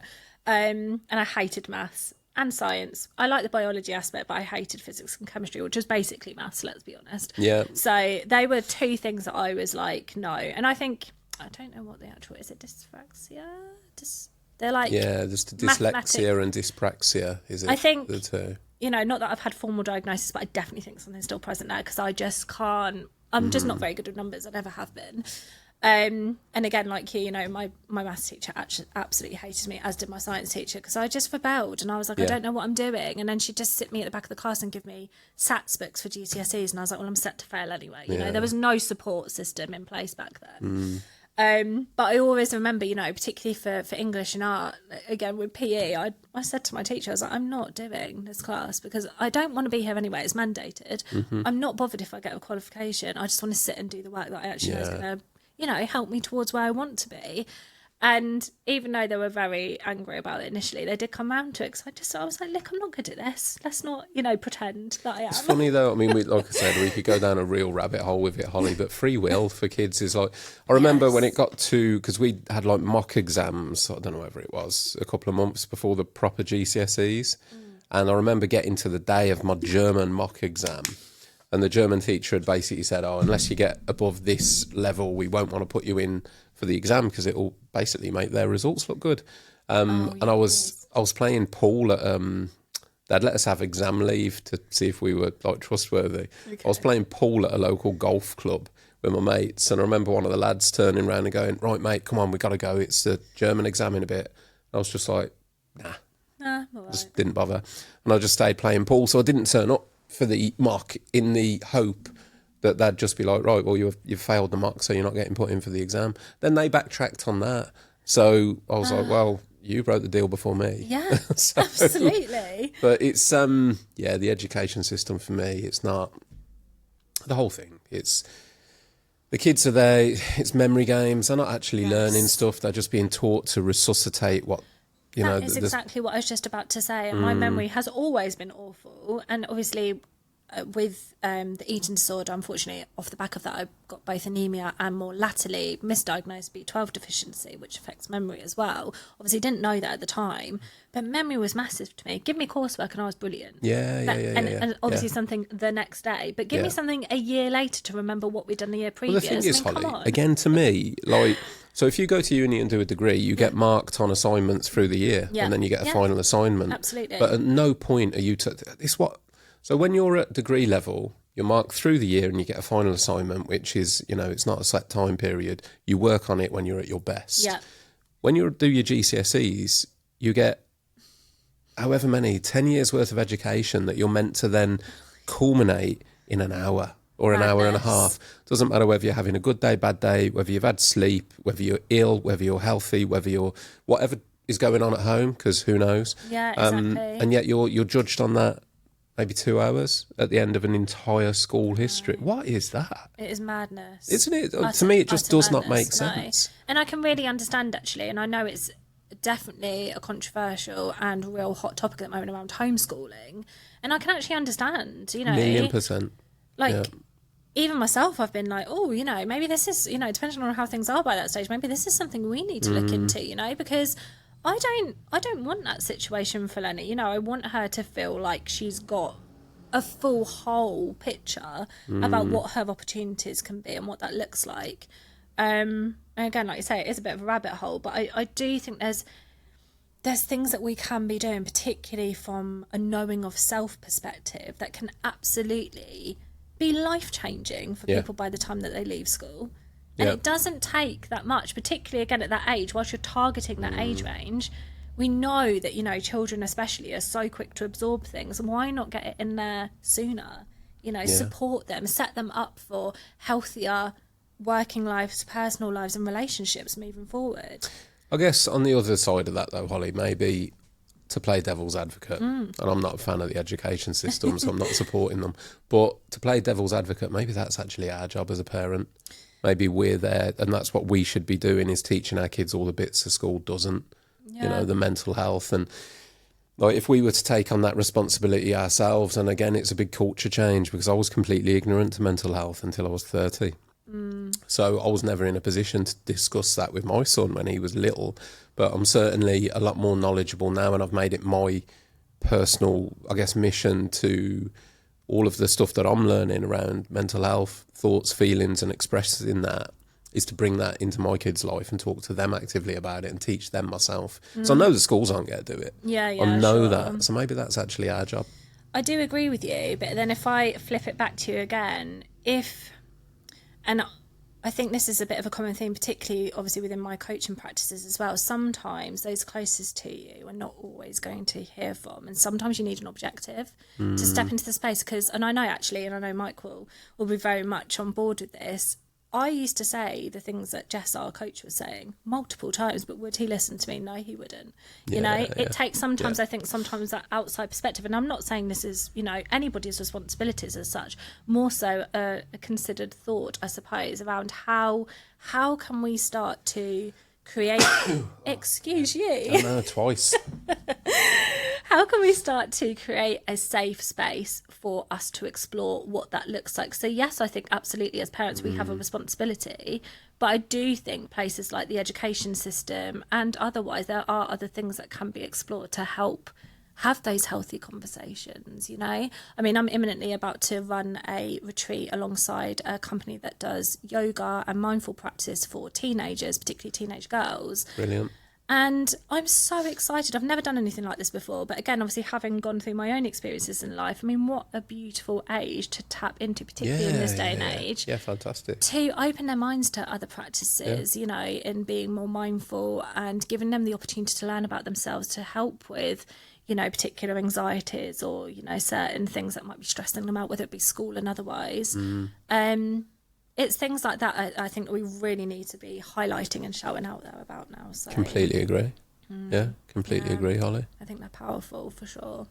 And we've got the platform to do that now. You know, there's so much, as you've just said, out there in terms of why social media is so negative. And I don't disagree with that. I think there's a lot out there that, you know, the algorithm doesn't help at the best of times. You know, it takes a few clicks to whip things. It's a funny one though, isn't it? See, I witnessed this firsthand because I've got various social media accounts. I've got a personal one, which I'm connected with very few people on because it's like my private one. Yeah, of course. But I've got one for my decorating business, one for the podcast, and various different platforms.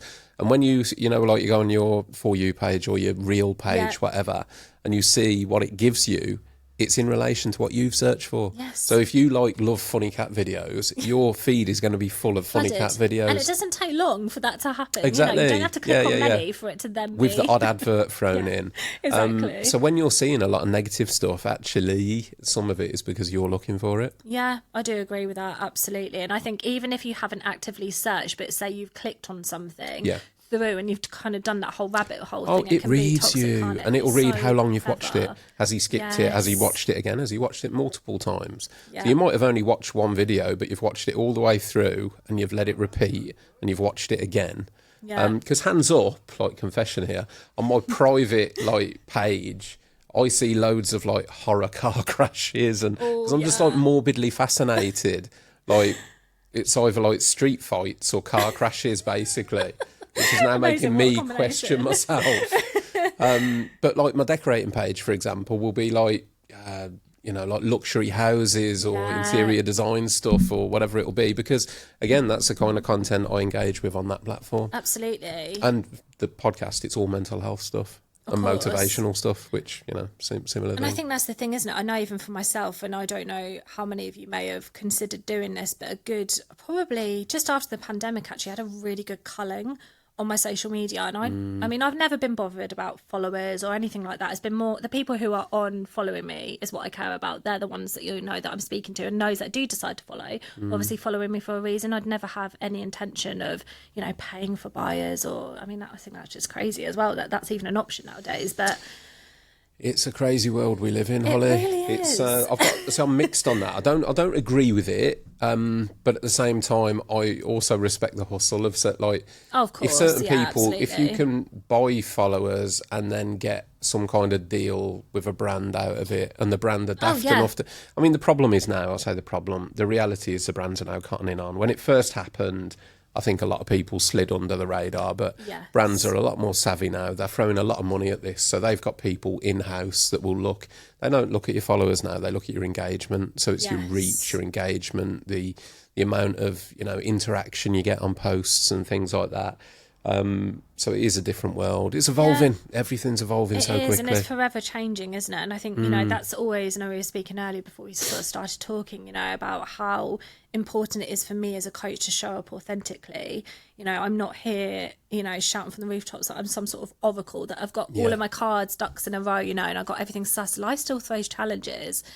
And I think from a social media perspective, again, with a flood of different types of, coaching therapists and support out there, otherwise it's really important for me to show up authentically. And, that whole kind of, I guess, follow aspect for me personally is important that it remains, very much around those that have chosen to follow me stay, and those that decide to not, then absolutely that's fair enough. You're not always going to be everyone's cup of tea. But I think, there's something for me around kind of, I suppose that kind of, that authentic engagement is a really big word for me, authenticity, and it's thrown around quite a lot. I think it can come across as quite, it's a cliche statement. It's a bit of a buzzword, I suppose, more than anything. But what does it actually mean? And authenticity, do we ever really get to the bottom of it for ourselves? I don't know, because like we've just said, we're forever growing, we're forever evolving and developing. And exploring, and I think obviously our environment has a huge part to play in that as well. Our society that we live in here, I think one of the biggest lessons I've learned as well is obviously since coming back from traveling and learning about cultures and immersing myself in environments that are so far from this country. I traveled in the outback of China where they didn't even know what time of day it was. They just know what time it was, but based on what time the sun rose and set, and I didn't even know how old they were, some of these people, and I just thought it was incredible. I mean, what an amazing life to have. Maori tribesmen and their culture, and how, again, talking about school and things, how everything's got a sort of moral behind the story, all based on the environment and how much they truly care about their world around them. And you felt so honoured, almost sometimes intrusive, to be in their space, because again, society-wise, we're such a contrast. We've just not got that same level of awareness. And there was really something that hit home for me in that when I came back, and I remember my first commute back to work to London, and I was thinking, what am I doing? What is this all for? And we're all down looking at our phones, and I know we say these things, but it's been so important for me to just have the space and the time to really tap back into myself in amongst it all, because it's easy to fall back into the trap of everyday life. Of course it is, because that's just the way that we live. And that's, we can't take that away from ourselves. That's life in this country. We couldn't do it how, Balinese or, New Zealand cultures do it, or Chinese and otherwise. Same with Peru, obviously. It's a whole other world over there. But there was just certain things that I felt like, actually, this could really help support me in my own mental health development. Also, obviously, for me as a coach as well, to grow and expand my understanding of empathy, and just tap into like a whole other space, I guess. That's all the value and the knowledge within your lived experience, so isn't it, Holly? And I think that's what enables people like you to be a coach, is you can take everything you've been through and use that then to help others, which then is a little a thing that I touch on regularly, which is the value in trauma. Because it's a stoic mindset to take, which is, yes, that was shit, but what can you take from it? What value can you take from it? And when you can reframe things like that, it takes, for me personally, it takes away the resentment. Oh, absolutely. It takes away, because up until I processed everything, I was very angry. Yeah. Like, I was angry that I'd been put in positions. I was angry I'd had this done to me. I was angry that person was absent. Because it all felt like a personal attack on me. But what I didn't realise at the time was that made me a victim, and I was keeping myself in that victim space, which is a really uncomfortable place to be. So once I'd reframed it and gone, but hold on, what did that experience give me? What benefit did I take? Well, I tell you what, actually, having to look after myself from that age, I got independent. I learned how to do this. I learned how to look after myself. I got strong. And then it's like, it's a weird thing to say, but you then almost become thankful for it. Yeah. And I look back, like, I haven't had the worst of childhoods. There's people that have been through a hell of a lot more than me, but I've definitely not had the best. Yeah. And it's not a competition. No. But you look back and you talk about all these things, and then you sort of go, but would I change it? And honestly, the answer's no. No. Because everything that I've experienced in life has made me the man that I am sat here today. And I'm still growing. Like, I'm still trying to improve on a lot of fronts. So yeah, it's that reflection on it, and that, okay, that was overall a shit situation, but what did I learn? What lesson, or what experience, what resilience, you know what I mean? It's all that stuff. Absolutely. And when you flip that in your mind, it's such a powerful thing. Oh my God, yeah, for sure. I mean, of recent years, I've latterly found out, unfortunately, my brother and I are actually estranged now as well. We no longer talk, which again was the best decision, respectfully for both of our circumstances. But prior to, obviously, that estrangement, I had heard, because my brother is still in contact with my dad, they have this relationship that they have, and that's, they're right. I don't necessarily agree with it, but it is what it is. I had heard that my dad, and I can laugh about it because it is laughable, has now told people that I'm dead, and I've died. And I just think, the thing is, I can laugh about now, but like you've just said, I think with growth, with healing, and coming out the other side of trauma, yes, it still exists. I still went through what I went through. Of course there are still going to be triggers, but it's how you manage that situation. And I just look at it and think, that is so sad for you to be caught up in this awful mindset. Yeah. And you've got to live the rest of your days out like that. Exactly. Harbouring resentment is heavy. Oh, massively so. Massively so. It's huge.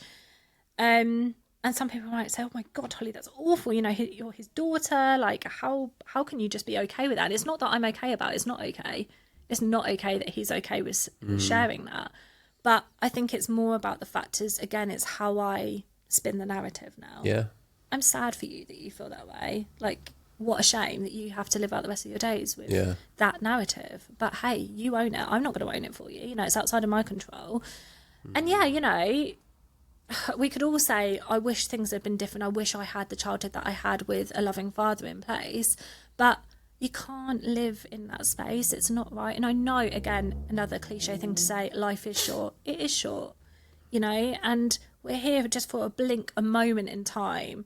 And I always say, if you can lie on your deathbed and be like, all right, it wasn't perfect. There was a few glitches along the way, but at least have the foundations of what you knew brought you joy in that moment. That's everything. Mm-hmm. of course we don't want to live in regret, absolutely. But I think, again, like you've said earlier, it's about the choice. You get to make the choice. You can empower yourself by making that choice. And sometimes, as I said earlier, we don't always know how to get there. And I think, again, that's where the coaching really, I loved the idea of stepping into that space, because I'm giving the floor to somebody to be like, you have got the choice. Let me help you do that. Let me be a part of So that. just to clarify, Holly, because to sort of bring the conversation to a close, I want to make sure everyone knows exactly what you do and exactly how they can get hold of you if they're interested. So I coach predominantly women. Now, this might be shifting, actually, because I have coached a couple of male clients as well. And it's interesting because it's not something I ever thought would come to my door. Okay. But actually, I found that I have had men approach me, and I don't know, maybe it's because, I'm a woman and, there might be, I don't know, something in that. But that is something I'm potentially exploring. But currently, I am a coach for women. I do one-to-one coaching. I do lots of different types of offerings, actually. So I offer like a day with me where we get to spend the whole day together. We've got a variety of gorgeous types of retreats as well, all obviously very much available through my website. And I also do group coaching as well. Now, as I said earlier, coaching is hugely different from therapy. I'm not here to clinically diagnose. We're not here to, work through trauma. What we are here to do is to, yes, appreciate where things may have come up. We do work through it to a degree, shine some light on it, because we have to be able to move forward. But it is very much about that progressive, action, if you like.